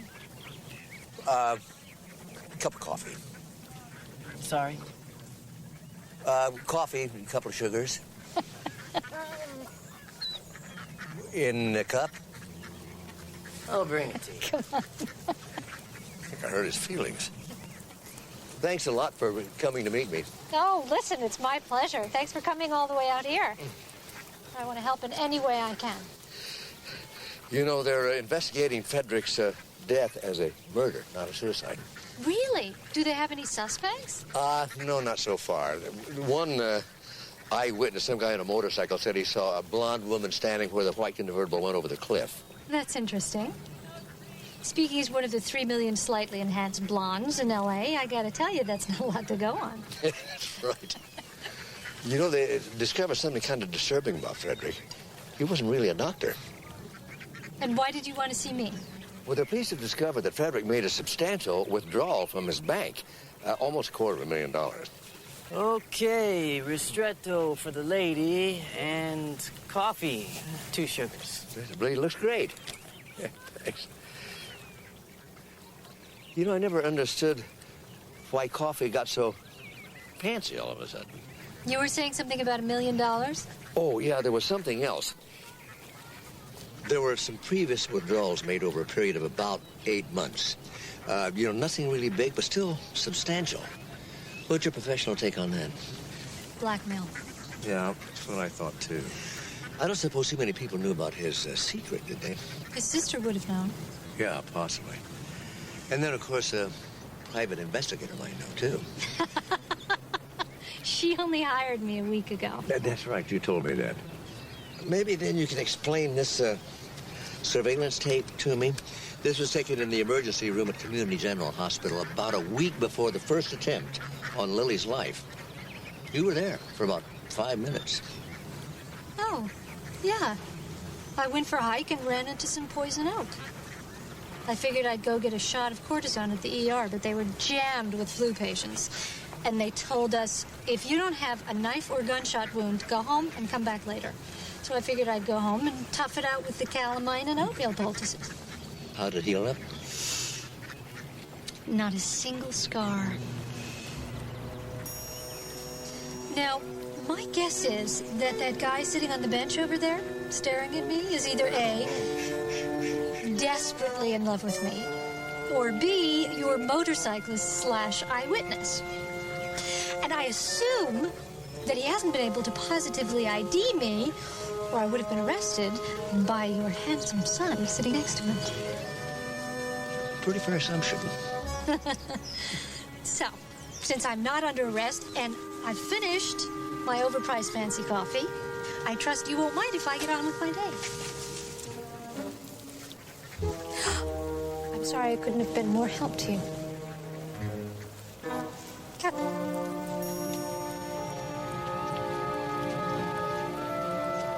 I can't tell. Sorry.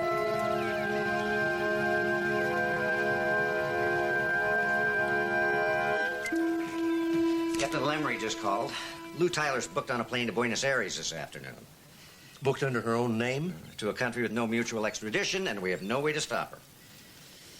You know, she's got the $250,000 on her. They'll search her, but, of course, she's way too smart for that. Well, you know, she's also too smart to let everybody know she's going to be on that plane. Maybe the reservation's a decoy.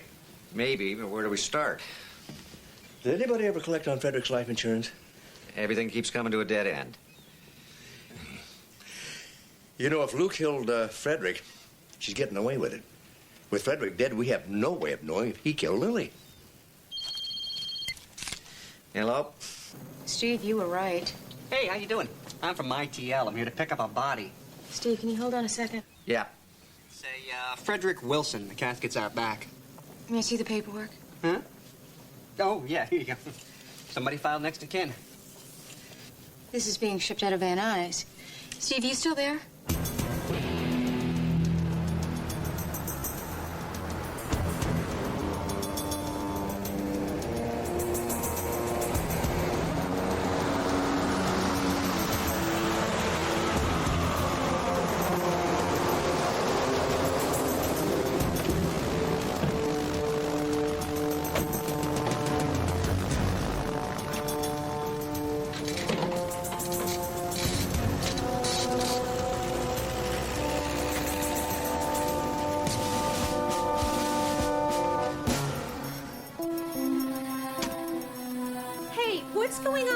cleared for takeoff? The tower called. They spotted a flare in our number 2 engine as we were warming up.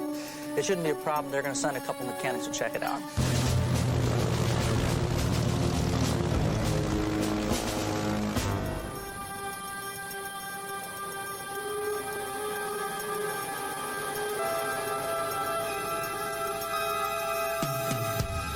Luke Tyler, you're under arrest for murder. That's ridiculous. I'm transporting Frederick Wilson's body to relatives I've tracked down in Florida. That isn't Frederick's body. But surprising, considering your friend, the medical examiner, said that it was based on dental records. Right. Unless, of course, you murdered someone who roughly fit Frederick Wilson's description, and then broke into Frederick's dentist's office and substituted his dental records for your John Doe. Why, pray tell, would I do that? So you and Frederick could make it seem like Frederick Wilson was dead. You guys are all over the map. First you have me murdering Frederick, then you have me conspiring with him. Of course you don't have prints. You have no proof of a break-in. You have no proof that that body isn't his. Well, that's one thing you didn't count on. We can prove it's not Frederick's body. I would love to know how you're going to do that. That body didn't have the hairline skull fracture that Frederick Wilson got when he was a little boy. His sister pushed him down the stairs. Said it was the worst thing she ever did. And the worst thing Frederick ever did in his life was kill his sister because he thought she was blackmailing him. It was you, wasn't it? Oh, wouldn't that have been clever of me? And you kept blackmailing him. But when it was clear he was going to be brought up on charges for being a fake doctor, he threatened to take you down with him. And since each of you had the goods on the other, there was only one way out. Split up what money there was and part company. Fake Frederick's death and split the insurance money. And then there was the $250,000 in the lining of the casket. What the hell is taking these guys?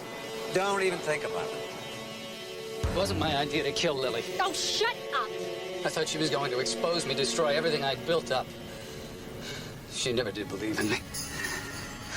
Even when we were kids. I thought she was going to ruin my life.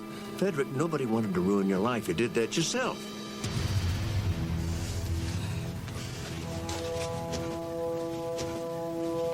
Shall we?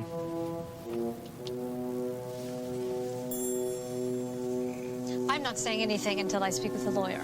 Well, I thought at least you'd do say thank you. And why would I want to thank you? Because Frederick Wilson is no more a jet pilot than he is a doctor.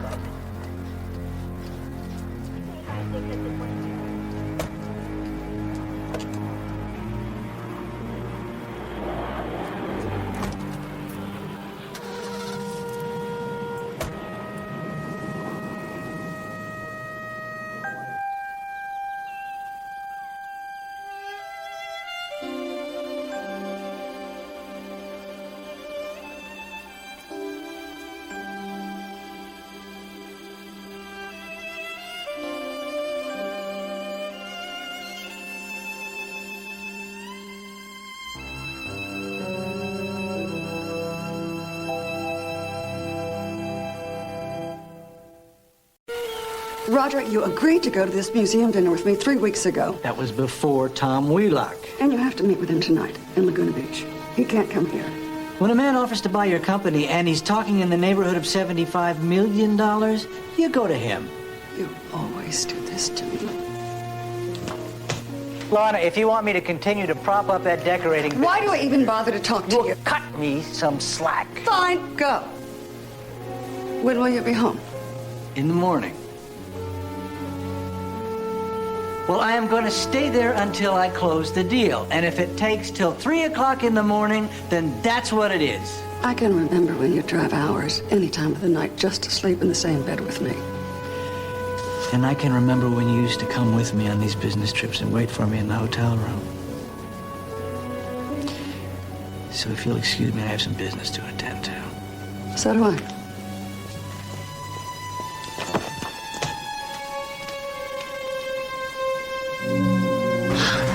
Somebody looks at the Sherman. Did those feet? I don't care.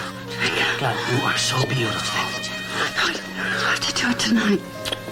Baby. He's staying over at the St. Regent's Hotel in Laguna Beach. Don't talk. Jake, we agreed to kill him. Tonight's the night. We want to be together. It's the only way. What's the rush? Well, he's gone all the time. These little weekend trips. I think he's having an affair. What do we care? If he leaves me for someone else, he'll take his bank account with him.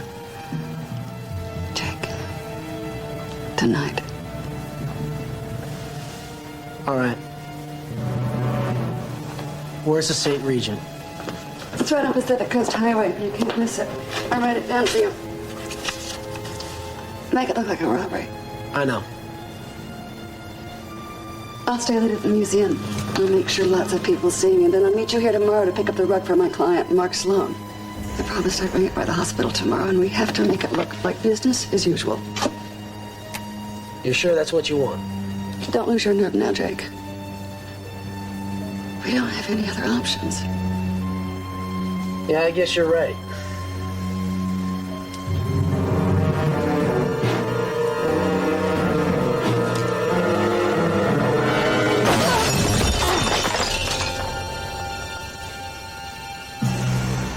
Still, I'm gonna miss you. I can't believe you let Lana Anderson talk you into renovating your office. She didn't talk me into anything. I wanted a little change myself. Oh, you trying it, kid. You don't like to change anything, ever. So how did she do it, huh? Did she tell you that her business was floundering? Well, she's having a little bit of a slump right now. Okay. Hey, easy with that. That's very, very fragile. Okay. So what time is she going to get here? She was picking up the rug sometime this morning. She'll be here about an hour. It's my allergies. I think it's the dust in this shop. The rug's right back here. Something wrong, Jay? No, you didn't see Lana this morning, did you, when you guys came this morning? No. Nobody was here. I mean, you were late. The door was unlocked, so we came on in. Mm-hmm. I mean, the rug was here waiting for us. We packed it up and put it in the truck. Is there a problem? No, I just don't know where Lana is. I just hope I can remember where everything goes. Yeah. Dr. Mark Sloan? Yeah, that's me. I have a rug from Lana Andrews. Oh, that's the Oberson. Lana said it's a great rug. You're putting an Oberson in your office with all this, with all your stuff? Well, I mean, it's beige. It ought to match everything. Where's Lana? I thought she was here with you. No, I haven't seen her since yesterday. Well, if you want me to take the rug back, I could come back at a better time. No, all the stuff's out of the office. Let's look at it now. All right. That's it? Lana says this rug is Fabu. Fabu? Designers live in a whole other world.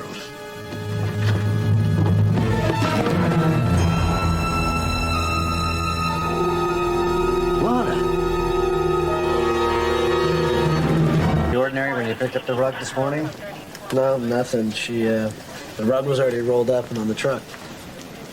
And the last time you saw Lana? It was last night about 6 o'clock when I left the shop. She was finishing up some invoices, and then she said something about going to a museum, a dinner, I think. So the shop was closed for the evening? She hadn't closed up yet. And the movers said that they found the door open. I just wonder if she got to the museum last night. You have any idea who might have had a motive to kill her? Mr. Myers, if you think you know something, you need to tell me. It's not my place, but have you talked to her husband? Look, it's no secret that her and her husband were having some problems. She told me a couple weeks ago that if he ever tried to leave her, she'd take him for everything that he was worth. She confided this to you? I heard her talking on the phone to someone. Now, I don't know who. But she said that he was planning to sell his company and that she was going to bleed him dry. Now, those are her exact words. You mean were we having problems?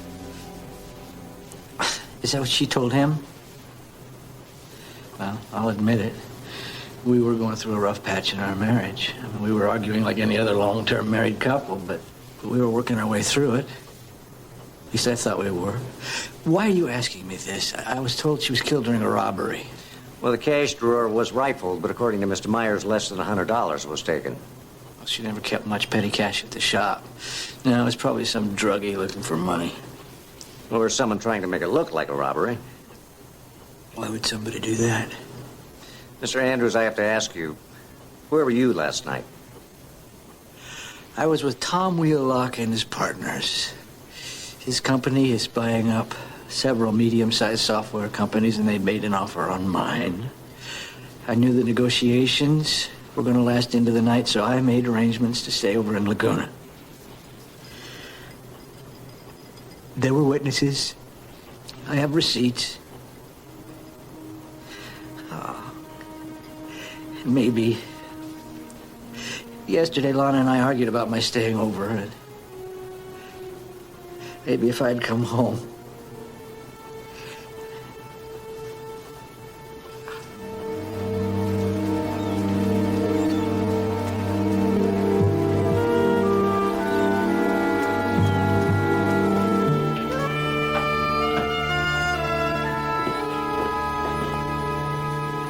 Roger? You all right? Honey, we can't see each other for a while. Why? You didn't have anything to do with this, did you, Roger? Of course not. No, my wife was a vain and shallow woman, and I may not have loved her anymore, but no, I never wished her dead. Well, then why can't we see each other? Appearances.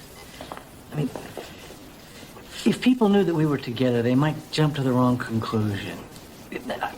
Why risk that? It'll just be for a little while, I promise. I guess I understand. I'm gonna miss you. It's gonna be hard. Yes, it is.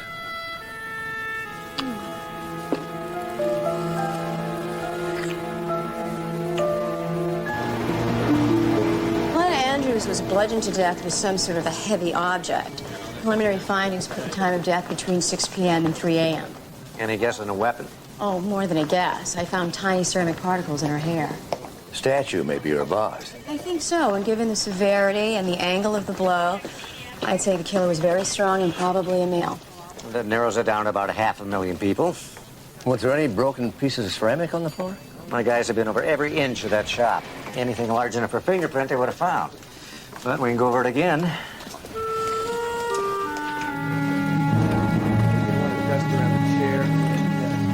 Here's the inventory list we did a month ago. There's nothing missing unless it was something new she brought in, never told me about. Did Lana show you everything she bought? Pretty much. She loved her work, although she never got much support for it at home. How long have you worked for her? 4 months, maybe 5. Needed someone to come in and do heavy lifting, supervise the movers. Be amazed how many workmen take advantage of a woman. Lieutenant, we found this in a dumpster 2 blocks away. I think we just found our murder weapon. Wait a second. I think you guys might want to see something. It's a photograph. Yeah, here it is.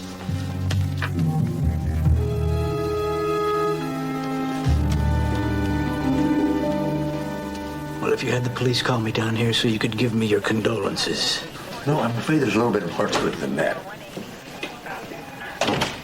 Mr. Andrews, thank you for coming down. We found the vase that was used to murder your wife. Well, did you find fingerprints? Do you know who killed her? We also found his photograph. You recognize it?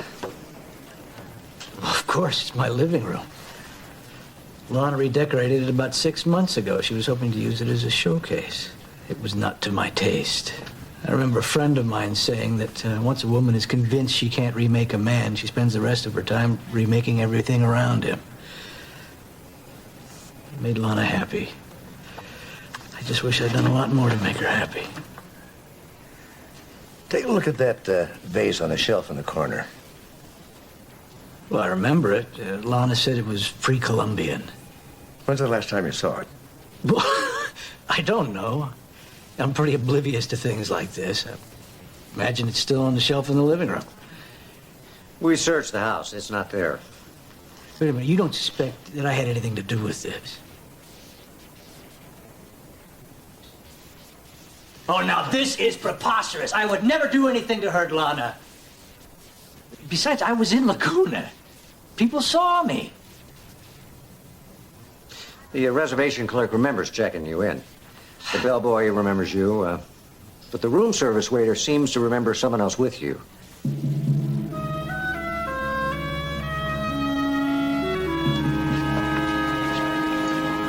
What do you think? And I guess you go talk to the girlfriend. Roger's business people were staying in the hotel, so we couldn't go to the dining room. But it was a beautiful suite, and we ordered in room service. I had the seared scallops with bone marrow, a truffle, and herb salad. Am I telling you more than you need to know? I have never been questioned in a murder case before, and I guess I'm a little nervous. Did you go anywhere after dinner? Just to bed. Well, actually, we went to bed before dinner and never left. And then we had the food served into the bedroom, and we resumed. Because Roger has a lot of stamina for a man his age. There I go again. I am so sorry. It's his character flaw. I have compulsive disclosure. I don't know how not to tell everything that I know. All I need to know is that Roger was with you the entire evening. We were together all night.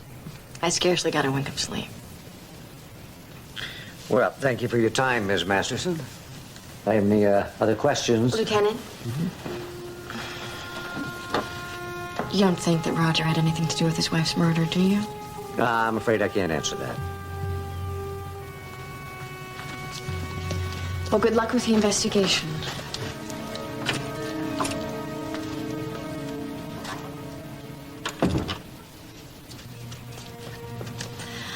You can come out now.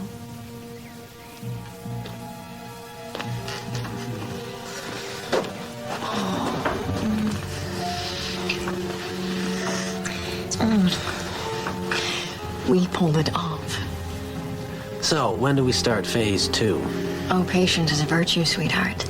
And don't you worry. We'll get there. When do we hit him up for all the money? Soon. To the perfect murder. Okay, soon. But when? You know what I would have loved to have seen? Your face when you walked in the shop and saw that Lana's body was missing. And when she rolled out into the floor of that doctor's office, I about had a heart attack. Do you want to explain to me why you made me go through all that? Oh, baby, I love you, but you are a terrible liar.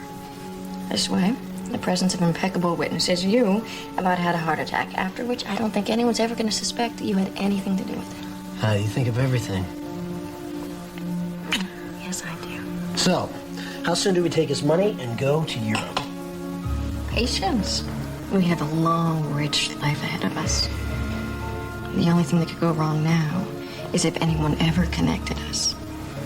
So I think it's time for us to cool it for a few months. Kendra? Jake, don't start. We've talked about this. If we're going to be safe, we have to be smart. Okay. But I don't have to go right now, do I? I think we have an hour to Grace Berry.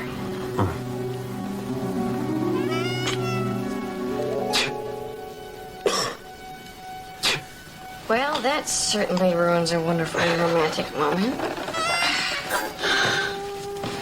I'm gonna take a hot bath.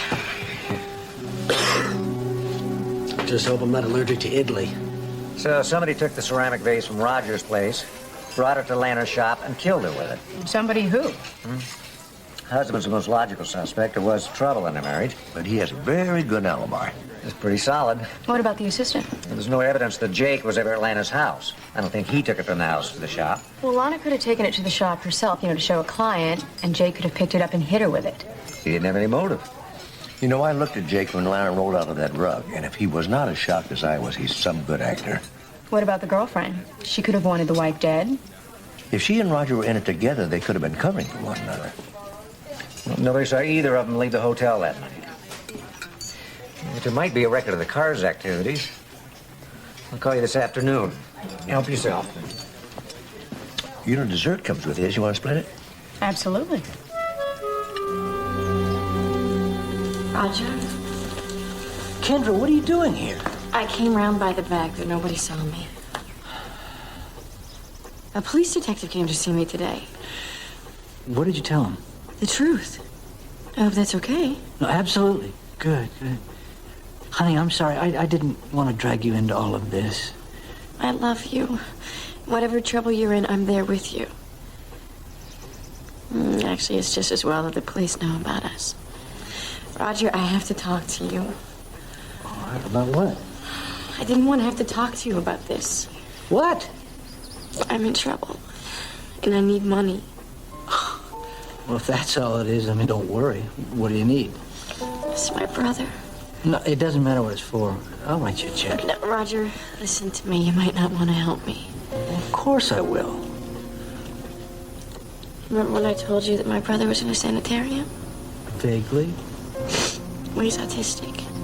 And he'll never be able to function on his own. And I want him to be in a place where they treat him well and with dignity. Of course. Well, I've got him in this really nice place, but it's on a temporary basis. And I was hoping to make it permanent, but what small inheritance I have, I've already gone through. So if I can't come up with a full payment, they're threatening to put him out on the street. I'll call him. You can't. I'm his guardian, and I'm the only one they'll talk to. How much do you need? About 500. 500,000. They want the payment in full. $500,000. You expect me to write you a check for $500,000? No, I don't expect you to do anything. This isn't your problem. I know that. It's mine. It's just... But I didn't have anyone else to turn to. And you said that we were getting married. You would have lost more in the divorce.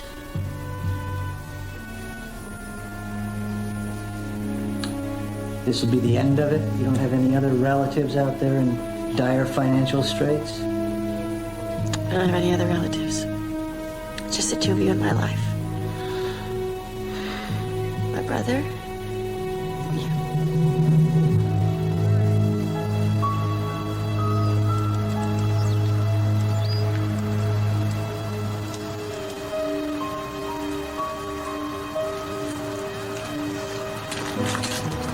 Can we go for a ride today? I can check myself out. Not today. But you promised. I said not today. Another time.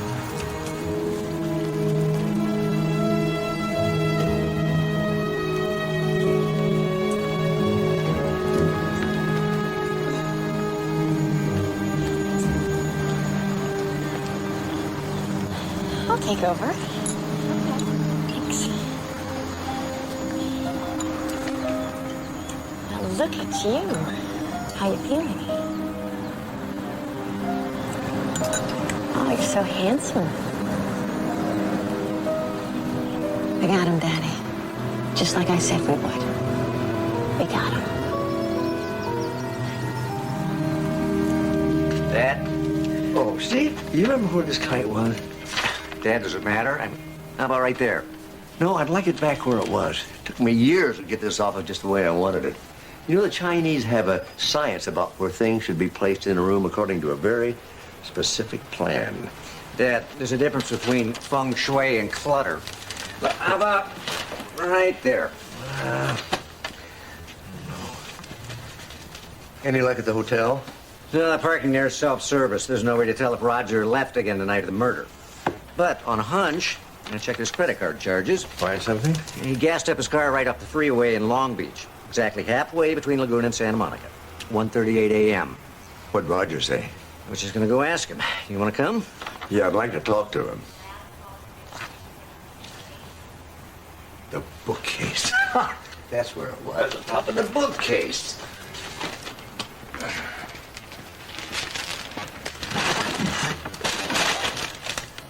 That's it. Now, where do these go?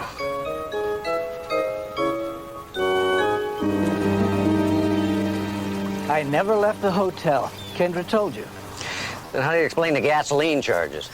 I don't know. Maybe the parking attendant went out joyriding. There was no attendant. It was a self-parked garage. I don't know. This is a nightmare. Listen, I have nothing to hide in the car here. If you don't believe me, check it yourself. And before you ask, no, I have not had it detailed since I came back from Laguna. Maybe you should have.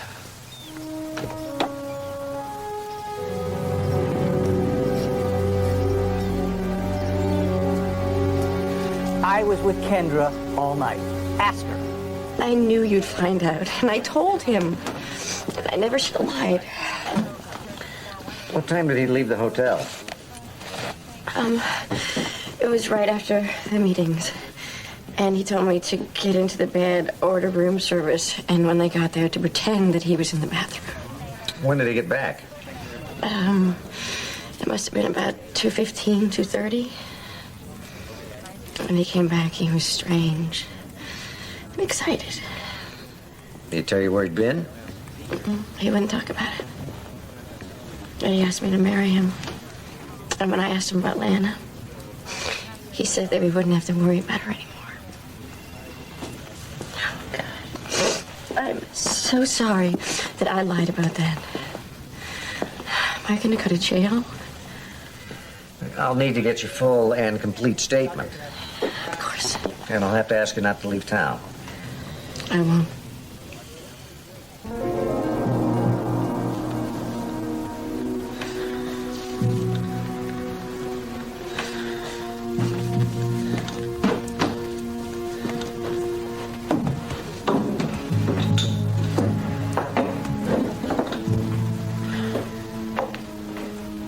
Late.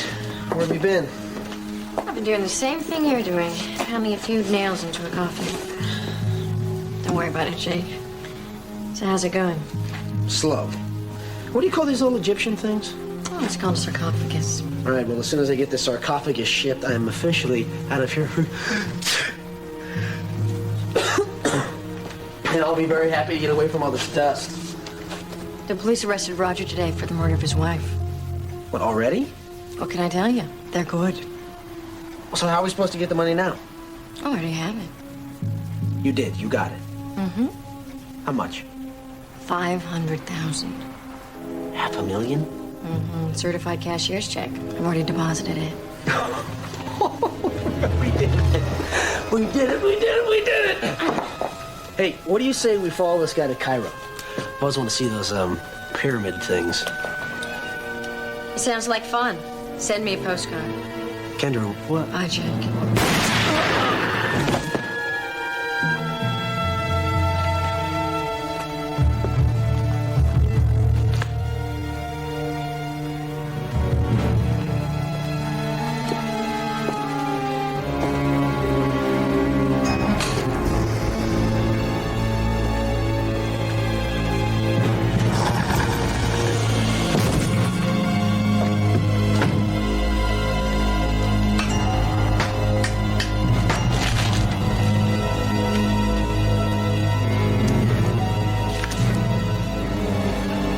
Have a nice trip.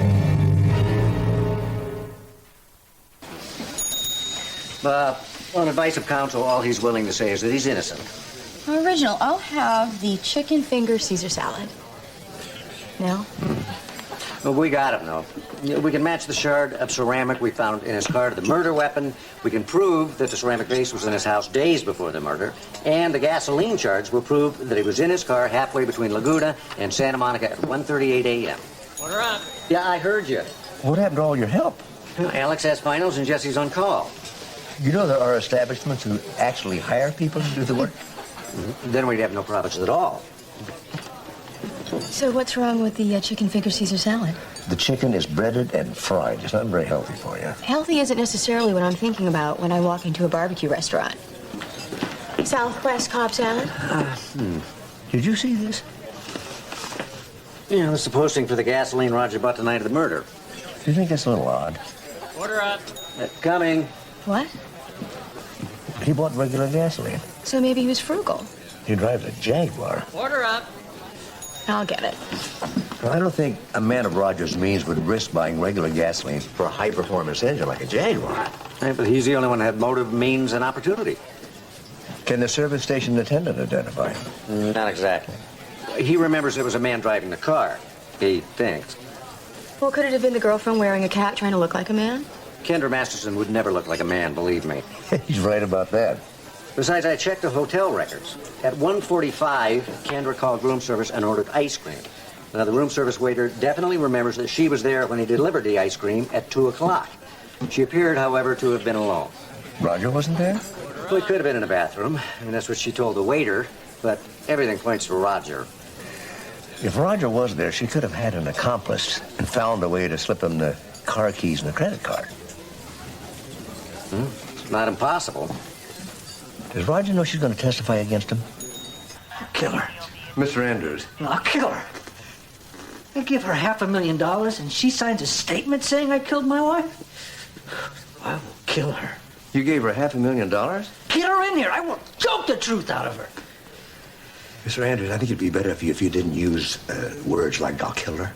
You think I won't? I am about to be tried and executed for something I did not do. I did not leave that hotel room. I didn't kill my wife. Was Kendra in that room all night? She didn't leave for a couple of hours? No, she didn't, and I won't say she did just to put the blame on her. May I ask why you gave her the $500,000?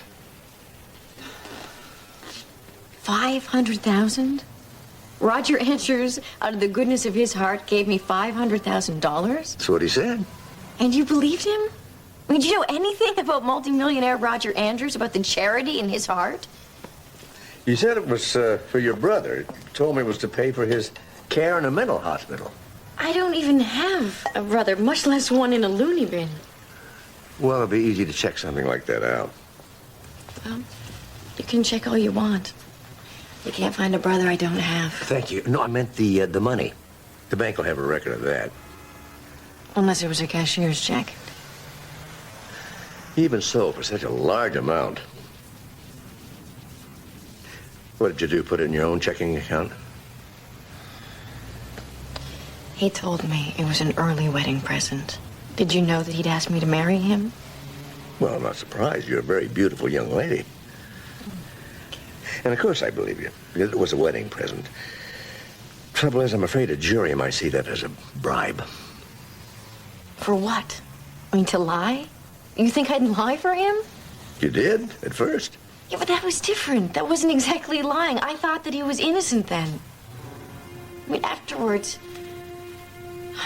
Look, Dr. Sloan, I was deeply in love with Roger. He promised he was going to divorce his wife from me. But his inner demons obviously got the better of him, and he killed her instead. I mean, this whole thing has been a nightmare for me. Why didn't you tell the police about the money? Because I was scared that they'd think what you thought, that it was a bribe, and that I'd be some accessory after the fact. Isn't that what they call it? That's what the law calls it. I was scared they'd take the money away from me. I was going to leave Los Angeles, leave these memories, and start over fresh someplace else where no one knows anything about this. And I know it was selfish. But understandable. I have the money. It's in a safe place. But until someone tells me I have to give it back, I'm not telling anyone where it is. Well... Oh, excuse me. Oh, bless you. Oh, these darn allergies this time of year, they're just murder. What do you take for yours? Oh, I don't have any allergies.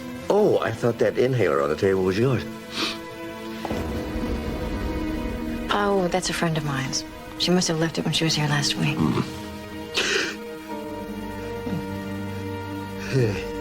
Will this take long? I need to get back home in time for my stories. Your stories? The Bold and the Beautiful, Young and the Restless? Soap operas. Uh-huh, yes, that's right. No, this shouldn't take long at all. I understand that Jake Myers is one of your tenants. Oh, Jake's such a nice boy, don't you think? I've always taken a special interest in Jake. Why is that? Well, for one thing, he's dreamy, and he reminds me of Thorne. Thorne? On my stories, the minute I laid eyes on him, I thought he is the spitting image of Thorne. Of course, Thorne's leaving his wife, causing her to turn to drink. You don't think Jake is anything like that? Oh, of course not. Jake's a hunk, but he has a heart. He always carries my groceries in from the car for me, even when he's wheezing. You know he has allergies. No, I didn't. Poor thing. I can't even imagine the boxes of tissues he must go through. Have you seen him around in the last few days?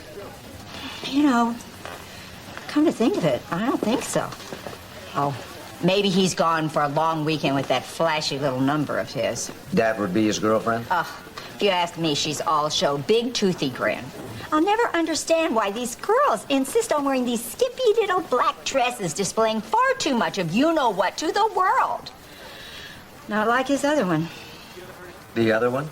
Jake's other lady friend? Now she's all style and good taste. Older, but with a darling figure for a woman nearing that certain age. You know this woman? Yes, of course. That's the one. See what I mean by style and good taste? She must have been by, 5 or 6 times over the last month or so. I'll never forget the day the two of them missed each other by about a minute and a half. I'm sure if the two of them had met, there would have been a terrible catfight like the one between Macy and Brooke about a couple of months ago on... Your story. That's right. Of course, Macy's dead now. Unfortunately, we couldn't find the $500,000. Or Jake Myers. So Kendra didn't deposit the money into the bank. She said she put it in a safe place. I think she gave it to Jake. So you're thinking that Kendra and Jake killed Lana? It framed Roger, yeah. But why? If Kendra wanted that money, she could have stayed with Roger. But not if she wanted to run away with Jake.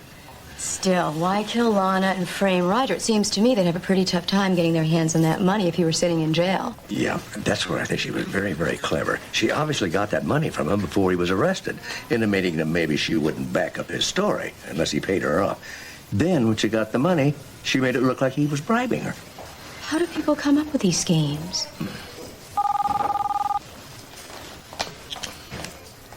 Dr. Sloan? Yes, Steve? Dad, I got a warrant to search Kendra's apartment. I'll swing by and pick you up, all right? Right. Police, this is Lieutenant Steve Sloan with the LAPD.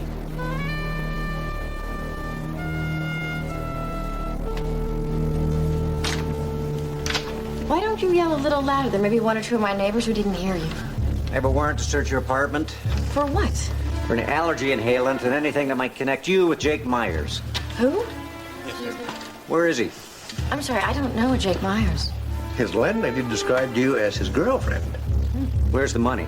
Jake have it? You know, I was just on my way out to see friends. But unless you're willing to handcuff me and risk a lawsuit for false arrest, I'm leaving. Where's the money, Kendra?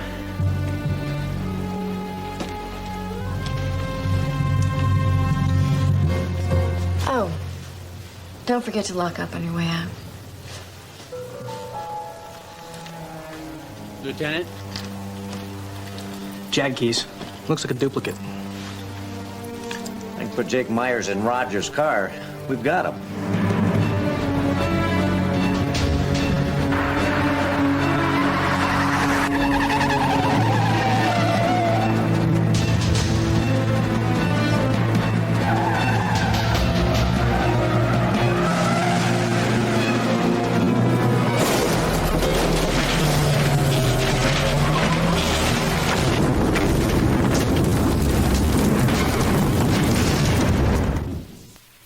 The body was badly burned, features unrecognizable, no fingerprints. But the woman who drove her car off of Mulholland was definitely Kendra Masterson. Are you positive? Yes, we had to go to dental records to make a match, but we did find when it was her. Well, then this doesn't make any sense at all. Nothing about this case makes any sense. Why would a woman commit a cold-blooded murder and then panic and commit suicide? She knew we were onto her? We had nothing definitive, and she knew that.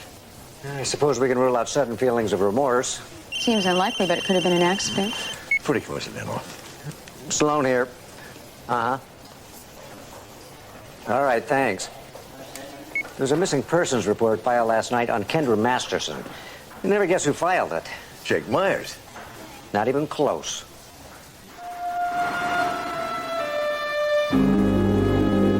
I'm sorry, where were we? You were telling us that Kendra Masterson was a patient here? Yes, she came to us about 18 months ago. You know, there must be 2 women with the same name. The Kendra we knew had her own apartment. We talked with her there several times the last few weeks. She could come and go as she pleased. This is a private facility. Most of our clients are voluntary. Kendra had psychological problems. May I ask what kind? May I ask if you have a court order? At any rate, she preferred to work on her problems with our professionals here, but she was absolutely free to leave at any time as long as she signed herself out. Which she did last Friday. No, she didn't. That's why I was worried. She simply disappeared. I thought she'd be back by morning, and when she wasn't, I called the police. Unfortunately, I was too late. Thank you. This is Kendra's personal file. I can't give you her medical records, but I don't see any harm in giving you her personal items. It's her story she wrote, some watercolors. This is a picture of her on Visitor's Day.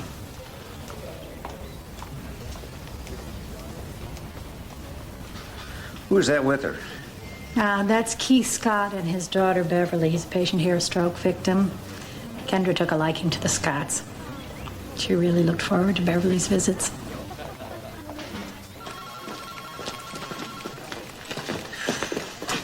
Hey, Sloan. I left a message on your desk, a police captain in Cairo. Cairo? Egypt. Some museum opened up a crate, came upon a body. Body turned out to be one Jake Myers. Jake? Thought you'd be interested in it. My attorney tells me you think I'm innocent. I do. Well, then what am I still doing here? The DA still thinks you're his man. How does something like this happen? I am completely innocent. I'll call the Cairo police tomorrow. Maybe there's some clue on Jake.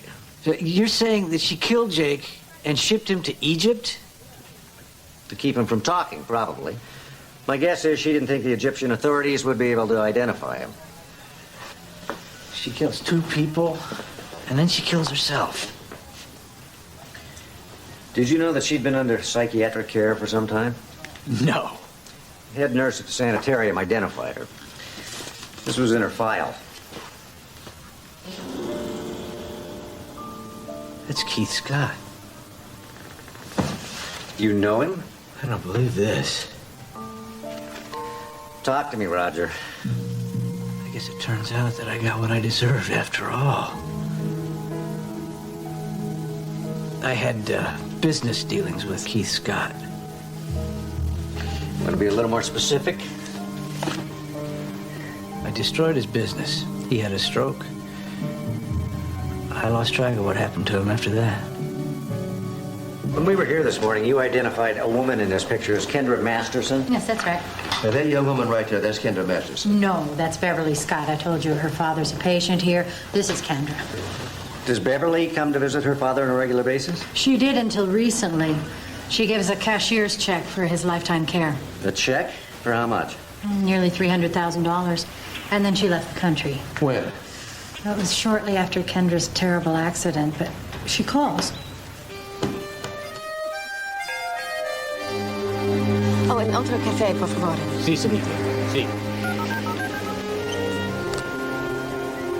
Yes, hi, this is Beverly Scott. I'm calling for my father, please. Miss Scott, thank God you've called, but we've been trying to get a hold of you. Is my father all right? I'm afraid he's had some trouble. Well, what happened? It's pneumonia. I'm sorry, but the doctors say it's very serious. My God, I'm out of the country. I'm gonna try and get a flight out tonight. Please tell him I will be there as soon as I can. I'll tell him. I know he wants to see you. Thank you.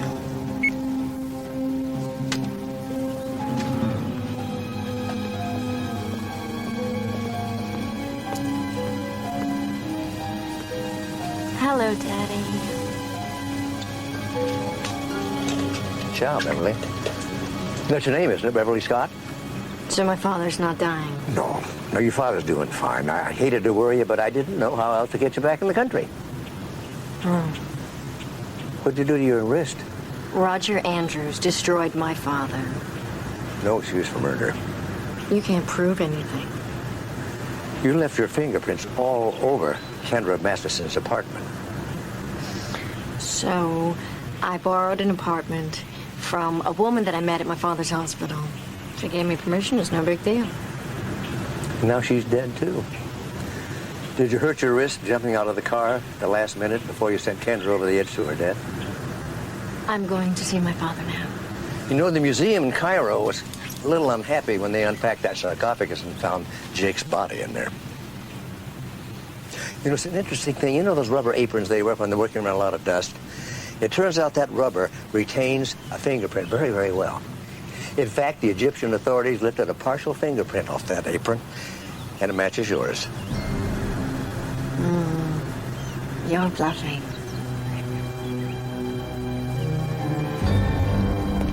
Billy Scott, you're under arrest for the murders of Lana Andrews, Dick Myers, and Kendra Masters. I'm gonna read you your rights. I want to see my father.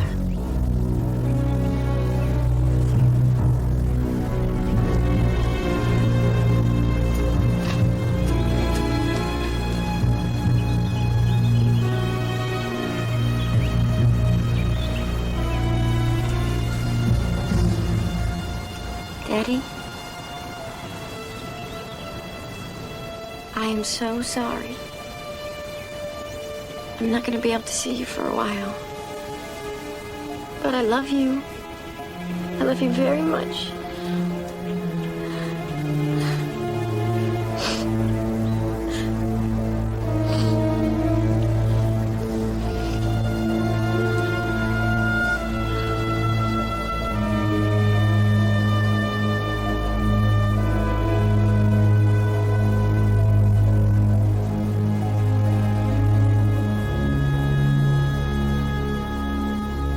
So you sure this is the way it was, huh? Yeah, maybe better. Got this one painting here left to hang. Mom gave you that, didn't she? Oh, yeah, before you were born. A lot of people thought it was kind of corny, but it means something to me. You know what? All this stuff should be over there. That's it.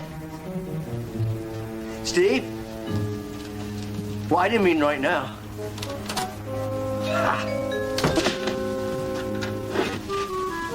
This is over there.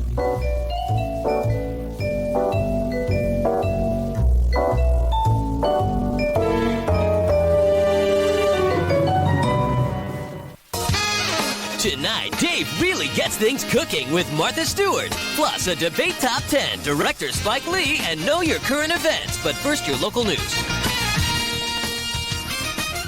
Violence escalates in the Middle East. An American warship is attacked. And Israel bombs the Palestinians. We'll have the latest and tell you why. Plus, state officials give a Utica nursing home its worst possible rating.